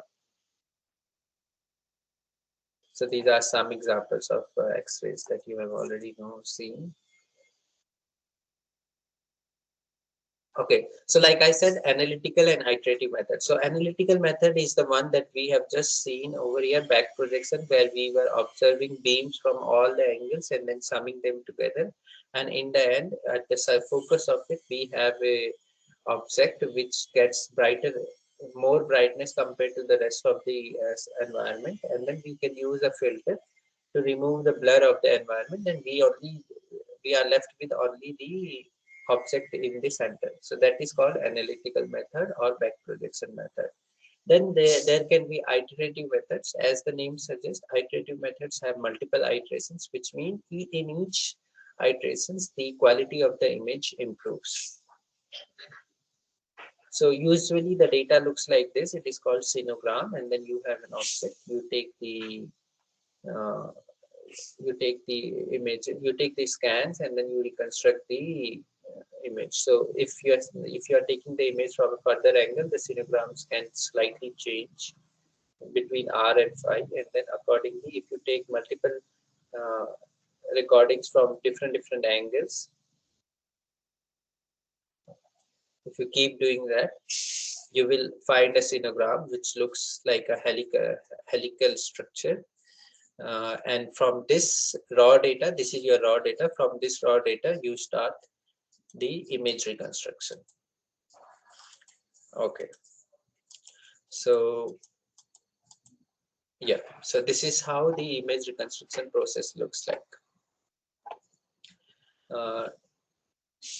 This is, we are talking about back projection. So yeah, you take the images from all the angles, then you sum all the angles together. So whatever is in the center, it gets added up with each projection, and it becomes a very good, very bright pixels in the center, and blurry structure around the rest of the area.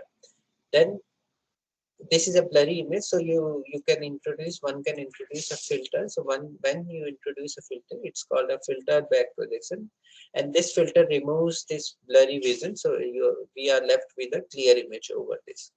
So this is an analytical method, and it is one of the simplest way to create image from a raw data. Okay, I'm not going into technical details, but yeah, so if you see a MATLAB, so there is some codes also, but if you see a MATLAB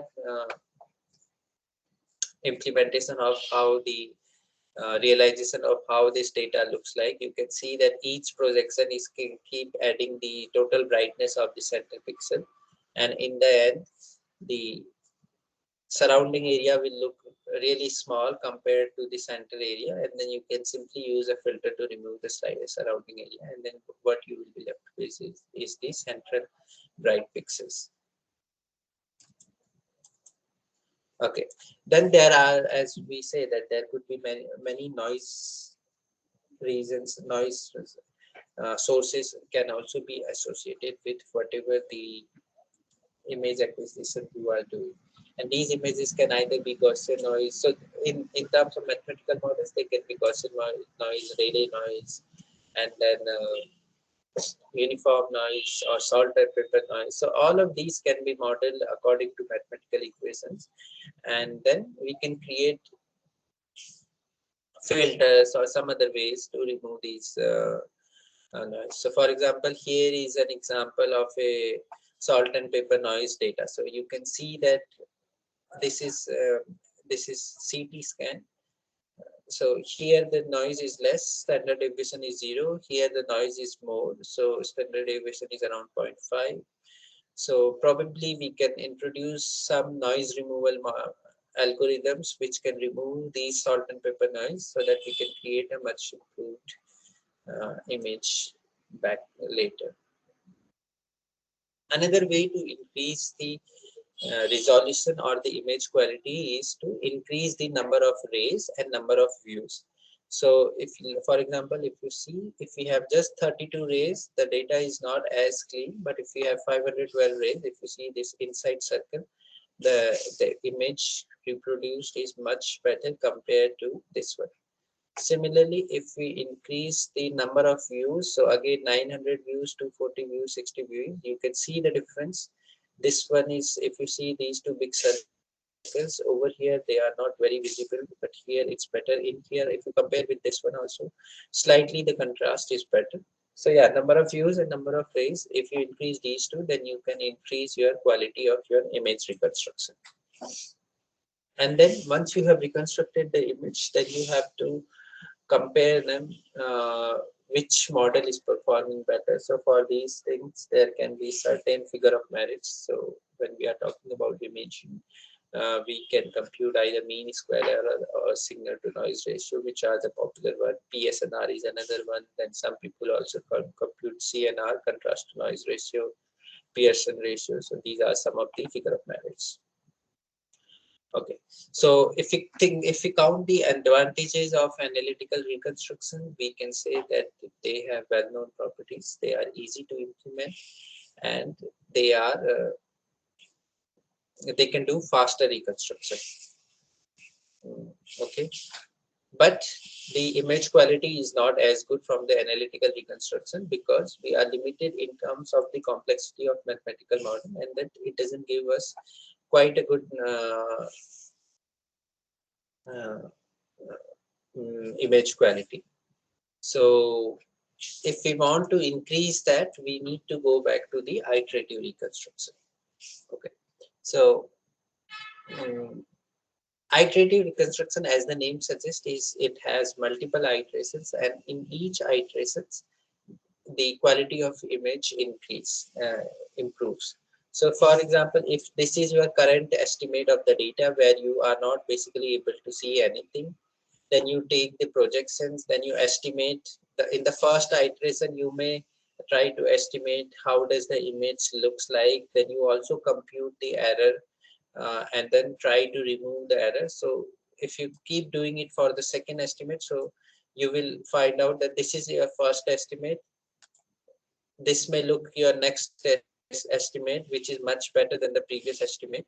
Then you once again start from this raw data, which is estimated data, and then try to improve the image So finally, if you keep doing that, after n iterations, you will find out that your final image looks like something like this, which is much better, which then the one we can get from the analytical reconstruction. So iterative reconstructions have the advantages that they can create better image quality, because we are keep improving the image by taking let's say 10 iterations or 50 iterations. Sometimes we are keep repeating this process for 100 times also if it is fast enough. But again, they have the disadvantages that they mm, they are limited with uh, the computational time. It often takes more time compared to analytical methods. Analytical methods can be completed within a minute, but iterative methods can take let's say 5 minutes or 10 minutes, because they may have 50 or 100 iterations also. So that's the disadvantage. We are limited with the computational time. Computational times mean it increases the cost. Okay. So the steps to construct any iterative image is the first step is to make the first arbitrary estimate of the slice. You can start from anywhere, just take an arbitrary initial estimate. How does your image looks like? Then whatever the image you have, you estimate the projection of this image uh, by comparing it to those measured by the camera. You can also model the physical corrections, which may amount to attenuation of the wave, scattering, and depth dependent collimator resolution. Then you can compare the projections of the estimate with measured projections. And this comparison can either be done by subtracting the two images. So if you keep subtracting the image from the current iteration to the previous iteration, then you are going to see the difference, and that difference can amount to the noise or artifact. So you can remove that part. So either you can subtract the image in each iteration, or you can divide the image. Dividing the image means basically dividing the numbers that are present in the image. So these can be comparing ways, and then based on that, you can decide when to stop. If the image quality is not good, you can continue the iteration. If the image quality you think has reached good enough, then you can uh, stop the iteration process. And once you have achieved the images, then you can do some post-processing algorithms to apply corrections to the final estimate. Let's say there are sort and paper noise, so you can implement a filter that removes the um, salt and paper noise. So if we see in terms of algorithm, the first thing is you take an image, then forward project to all project the whatever your estimate is, then you estimate it, you do the forward projection of this estimate. Once you have done the forward projection, then you compare it with the measured projection, which is the data that you already have, the acquired data. This is your simulated estimation, the first arbitrary estimation. When you compare with the data, then you can either do the minus or the subtraction. Okay, once this is done, then you will get the first estimate, which will be better than the previous one, by back projecting all the data that you have to the image format. So once image is created, then again you can do the forward projection. So if you can keep doing that, you will in each iteration you will improve the image quality. Okay, so now look, these are the two classical methods.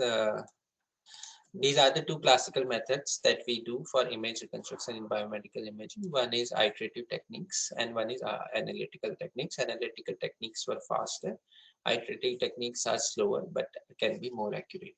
Now let's look back. Let's look at the recent advancements that have been here in medical imaging field for image reconstruction or image processing in general.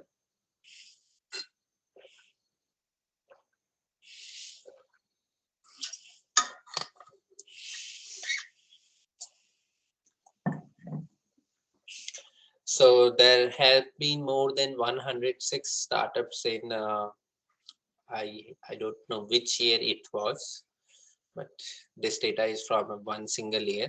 And in one single year, more than 100 startups have evolved, uh, which were working on the medical imaging, healthcare with which are trying to transform healthcare with AI. So like we all know, deep learning is basically trying to mimic the human brain within the computer, and for that we create multiple layer uh, structure which can be used to learn like humans, and these layers can learn either the texture of the image or other image features.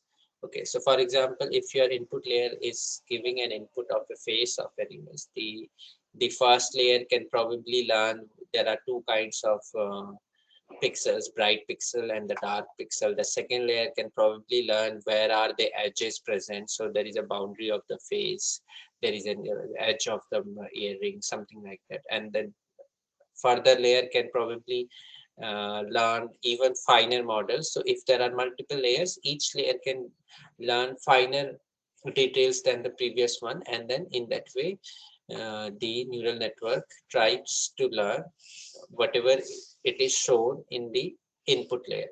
So it tries to learn like humans, and layers are like image filters. So since we are talking about biomedical imaging, I want you to know which are the popular neural network model in medical imaging. So some of the popular ones are UNet. UNet is a very popular one. It was, I think, started in 2016 or 17. It has a U-like structure. That's why it is called UNet. Then there are VNet, ENet. Of course, fully connect convolutional net, which are multi-stream CNNs. Then there are TiNet, dense CNN encoder, and RNN decoder, which can be used for multi-label classifications. We have also in medical imaging, people have also used pre-trained networks that can be used. For example, ResNet, downloading the ResNet, which on the image data set, multi-scene image data set, and then use it as a mean of transfer learning for medical imaging applications. So these deep neural networks have been proven to be powerful tools to represent complex data. So one of them is ResNet. ResNet, or also known as residual network, is one of the most popular deep neural network. The architecture of this ResNet is shown over here, which can be, okay, this is a lot of mathematical details for today, so we don't want to get into that.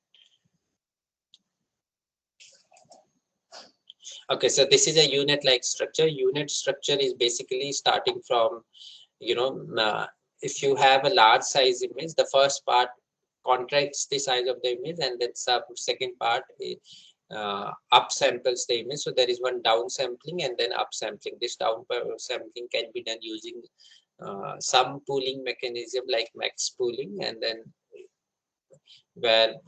upsampling can also be done by increasing, like, let's say, neighborhood pixel, looking at the neighborhood pixels and so on.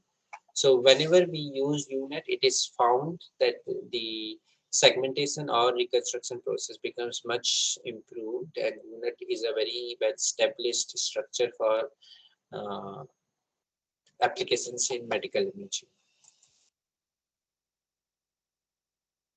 So whenever we are trying to create a deep learning model, there are two general approaches that are often adopted. One is post-processing, and the second is raw to image data. So for post-processing, one needs to estimate the mapping between the initially reconstructed low quality image and its high quality counterpart.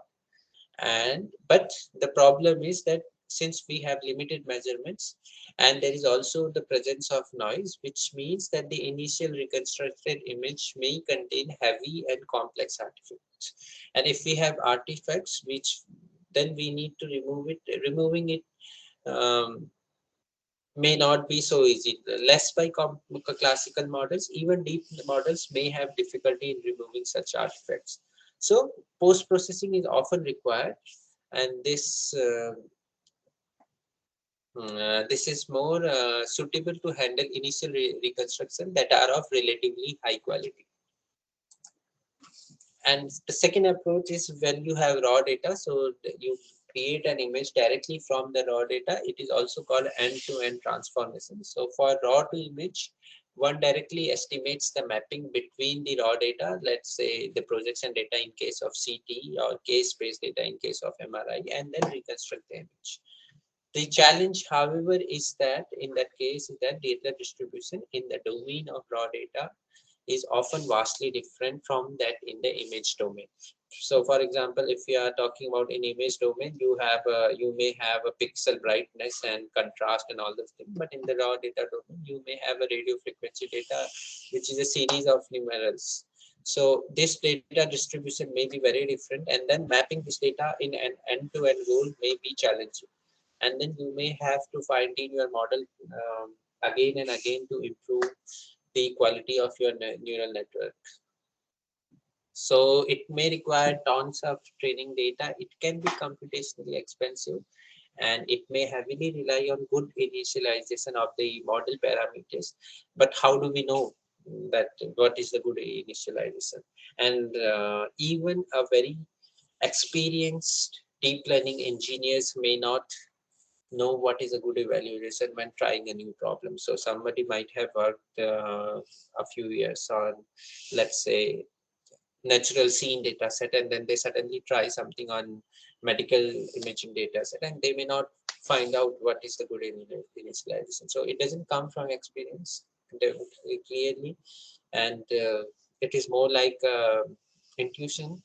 You have to keep training and you have to keep fine tuning until you find the desired task that you want to do. Okay, I did something.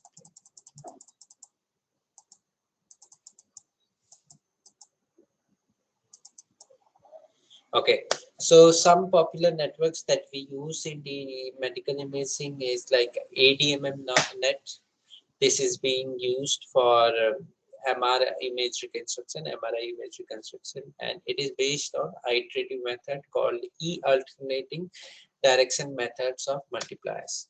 Then we have primal dual networks. It is also known as PDNet. It is used mainly for deep model as a deep neural network model for CT image reconstruction. Then we have JSR net. JSR net is Joint Spatial Radon net. It is used for PET, positron emission tomography image reconstruction, or CT imaging reconstruction, basically for the imaging modalities which are based on radon transfer. And the two main imaging modalities are which are based on radon transfer method is CT and PET, positron emission tomography.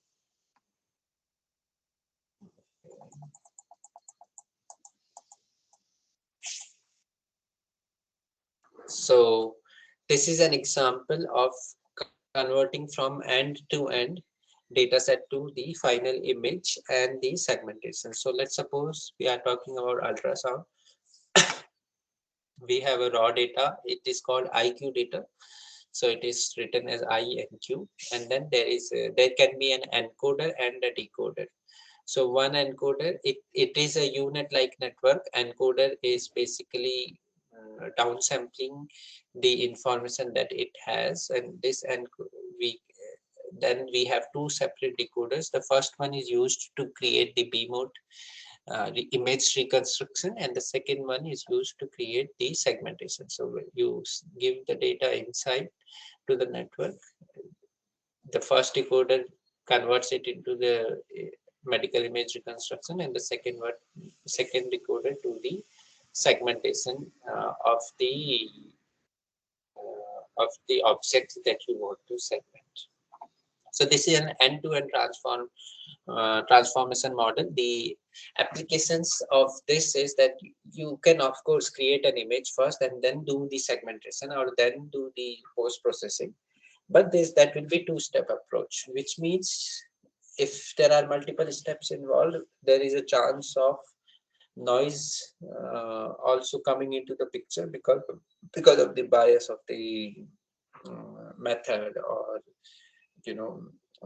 bias of the computational algorithms. So if there is an end-to-end model, probably we don't need to we don't need to think about those things. So they can be more accurate approaches. So this is one example where it was done.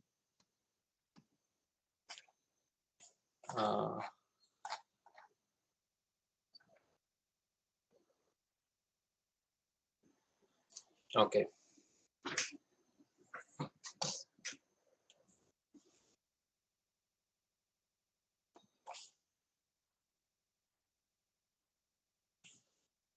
So yeah, CNN based workflows that we can have in medical imaging, maybe, like one way is to take the raw data, give it to a CNN, and then create the image. These have been used in CT, MRI, and PET, where you have basically higher projection like schemes. Then another way can be, this is image reconstruction example. Another way can be, once you have reconstructed the image using a classical approach, then you can use this medical image to give it to the CNN, and then use it for further detection or classification or segmentation. Or the third way is to create a CNN which can do both the tasks together, so that when you give a raw data, it first creates the image and then also perform the desired task of either classification or segmentation.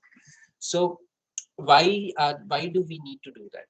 Why do we need to have these two kind of approaches? The advantage of the end-to-end goal is that we can create image directly from raw data, but the point is that we avoid multiple post-processing steps because of this. But the another disadvantageous point is, since we don't know, it's a black box approach, we don't know what is going inside a CNN, which means if you ask a mathematician to write down on a blackboard what is going on a CNN, he or she wouldn't be able to. So we don't know what is going inside the CNN. It's a black box approach. And if there is a problem in the reconstruction, let's suppose there is an artifact, and we don't want that artifact, that could cause a lot of problem. So specifically in a medical imaging, so think of a patient goes to the hospital, and then an AI algorithm is being used, which converts directly from raw data to the final image.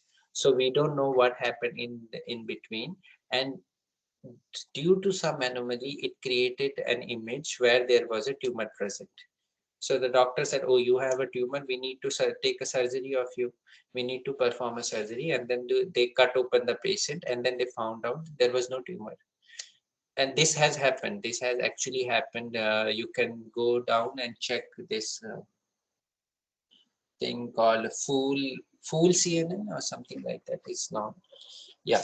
So if this happened, then the patient is going to sue back the company, the hospital, and it's going to be a lot of financial trouble for everyone. So although end-to-end approach has benefits, it may also have disadvantages. That's why the second route is created, where you first create the medical image using some mathematical algorithms. Because once you have the explainable approach, where a mathematicians can write down the equation and say that this is why this image is created, and mathematics is never wrong. So once you have this mathematical approach, you know that whatever is in the medical image, that is true. It is not done by some fancy e-learning algorithm which we don't know anything about. We know why this image reconstruction has happened because we have written down beautiful mathematical equations. So once you create your image with this process, with this procedure, and then you use CNN to only improve the image quality, then you are in much safer hands, because then you don't need to worry about what if there was a false positive, or what if there was a false negative. So that is why the second approach is more useful also. So both approaches have their own advantages or disadvantages. Okay, so other than that, what we have seen in recent time is They have been used for 3D reconstruction or 3D scene classification. So I'm not going into much detail of this example. So yeah, these deeper neural networks can be fairly complex. There can be multiple layers, and then we need to train these networks which can create further images. So like I said, deep learning is not difficult. Anyone can start this part. We just need to create a model, and this is very simple, a few lines of codes, and then train the model. If you have a good data set, you will get a good result. So we just need to know what kind of models can be there to use in medical imaging. So these are some of the popular networks. So this is for depth prediction. So even in medical imaging, depth prediction can be there. For example, if there is a tumor present in the breast, where exactly it is present, whether it is at 5 mm depth or whether it is at 10 mm depth. So for these things, we can use a depth prediction network. So it can be used as a mean of transfer learning also. So there is this data set available where you have images from the real life. So for example, this table and chair image, which can be used as a depth estimation. So you train your network using this real life images and then perform a transfer learning algorithm. So this transfer learning can be useful to find out the depth of a tumor in human subjects also. So then there is 3D object recognition. So 3D object recognition can be useful in robotic vision algorithms for robotic surgery. So this is called perspective transformer nets, where you can train your data using some, again, real life data sets and use the transfer learning approach. So this is one of the network that was recently developed. How many layers are there? Many convolutional layers, then grid generator, sampler, target projection. So all this data is available on internet. All we need to do is go there, look for the codes, understand what is going there, find out a data set that can be useful for us, train the neural network for our data set, and then fine tune the model, and then use it for the desired task that we want to do. Then another application is face image reconstruction from deep templates. So this is one way. This application is the slightly tweaked application of this technology is to use in fake fake imaging. So fake. What is it called? Deep fake. So deep fake is a very popular technology. All of you must have heard about it. So in deepfake, basically you change the face of someone's and then give it to the some other person's face. So there is a very popular video on internet where a person changed his face to the Obama's face, and then whatever he is speaking, it looks like Barack Obama is speaking, but it's not Barack Obama. It's just simply the deepfake technology. So deepfake is very much used in entertainment industry. It is very much used in gaming industry, and it is also being used for unethical purposes. So this is another example of deep templates. We can use the similar thing for face image reconstructions. Okay.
Okay.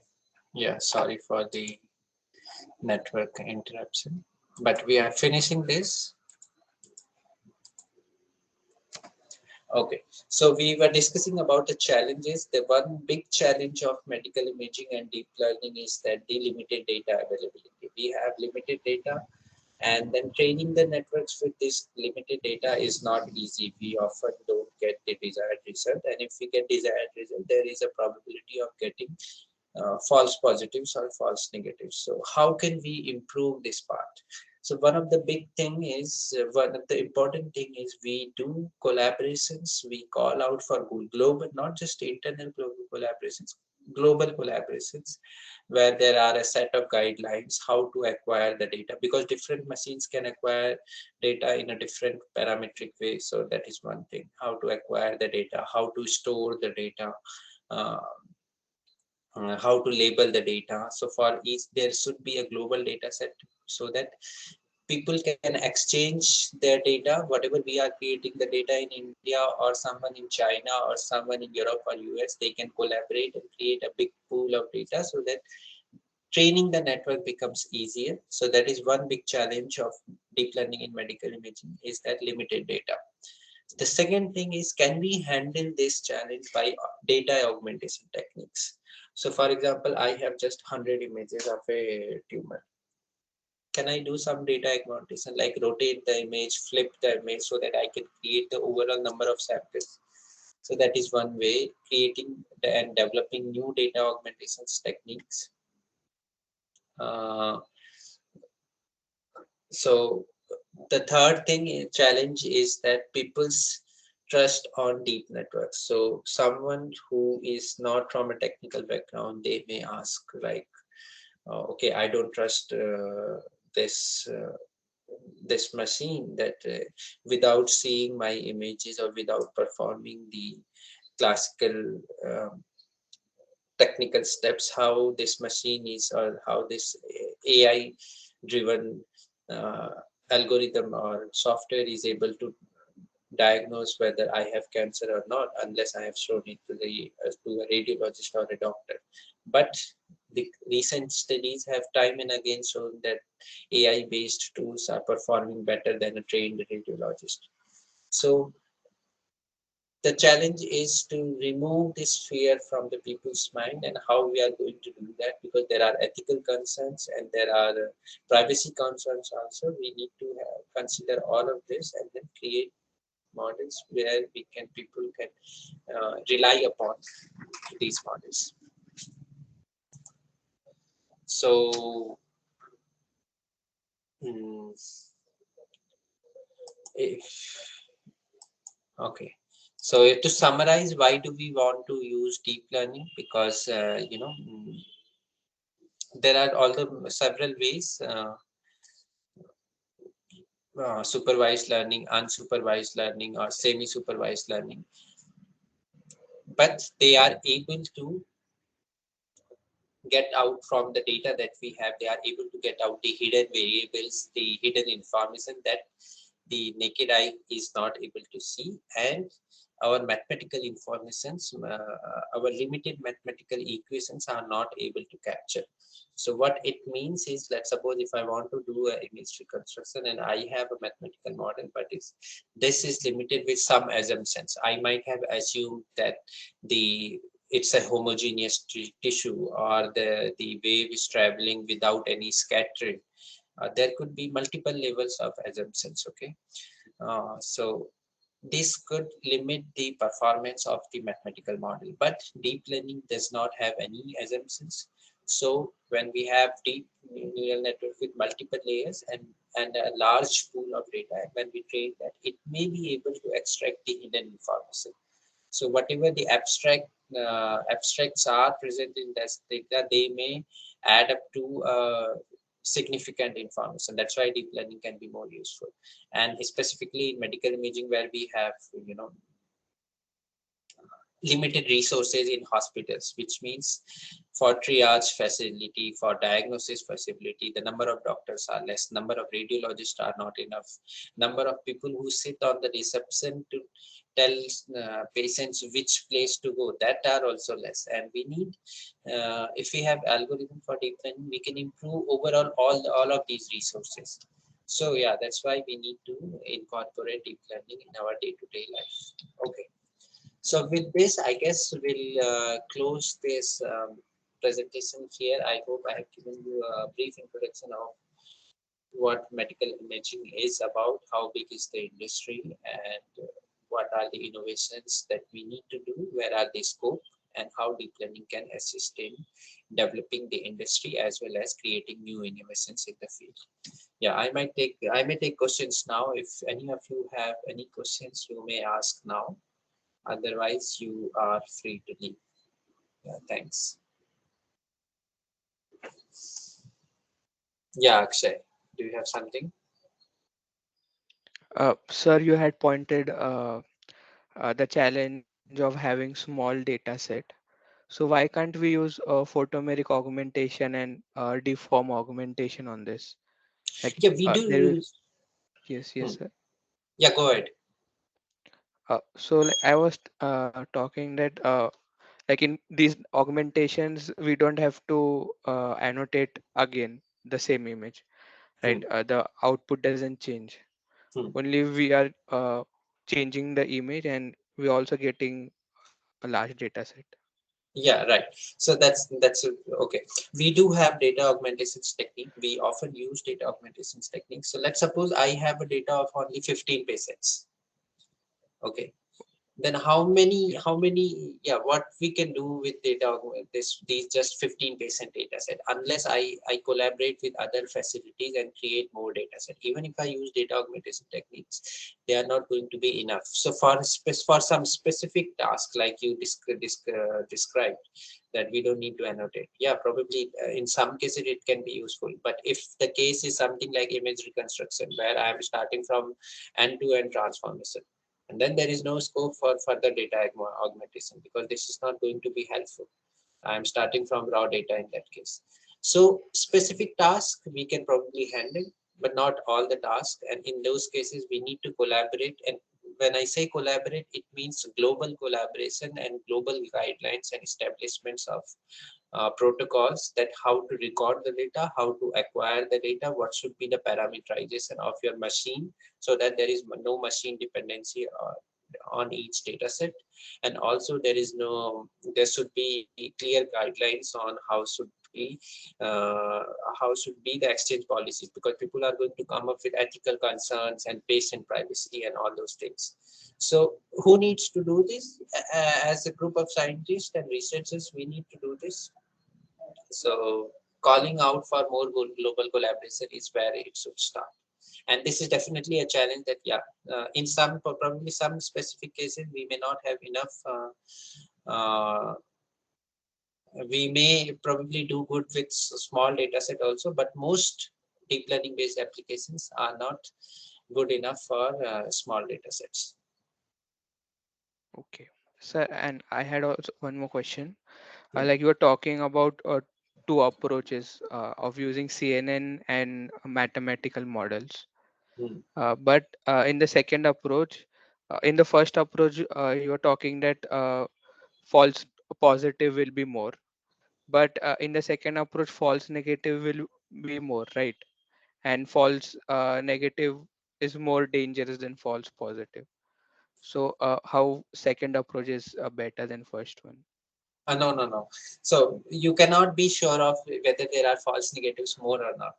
What you can be sure of is that you whatever, when you are making a mathematical model, what you can be sure of is that you have used the equations, mathematical equations that you know about, whether they work or not. So the question here is, you know about these equations, but about the deep models, you don't know.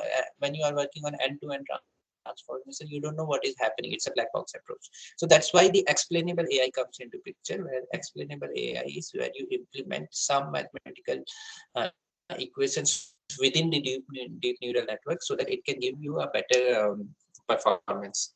Okay, so the first one can be, we cannot say where it is going to be false positive or false negatives. The first, if we are doing end-to-end transformation, of course there are chances of false positives, but there are also false negatives present in there. So I gave an example of false positives, but there are false negatives also present in that method. Even in the second method, it can be anything. But what we know is when we know the equation, what is happening, the number reduces a bit more extra. So the trust increases more. If I want to say in simple words, I have more trust in the model which have some mathematical equations implemented within the model. So that's where explainable AI is the way to go, which means implement take some mathematical equations from the classical models, implement it within your deep neural network framework, and then create something out of it. So you will get probably some better outputs. Yes, sir. But we can also use the first approach as preliminary approach, right? And Yeah, then after this treatment, we can also treat them by doctors, and that will reduce the false positive rate. it can be done, yes, but the point is not about which one is better. The point is where you have more trust. Okay, So sir. it's about having the trust in the method. Yes, sir. Thank you, sir.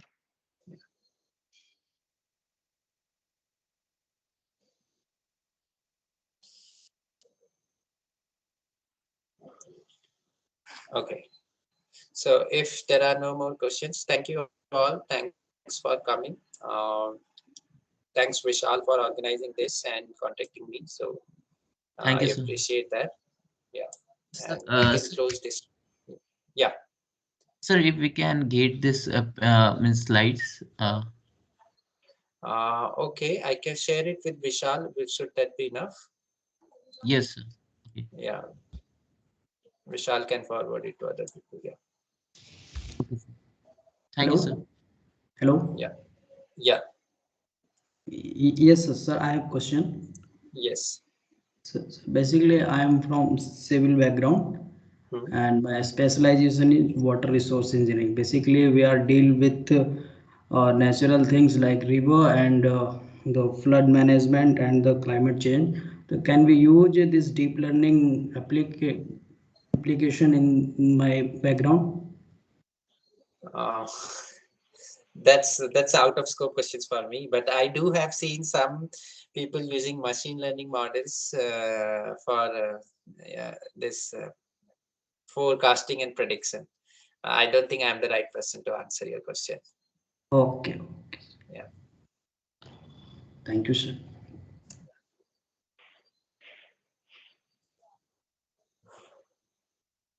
Okay, thank you. Thanks all. We can close this meeting now.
Hello Gaurav phone कर रहे गौरव भाई काट दी मैंने वो heroine की video viral recording करेगा गौरव गाड़ी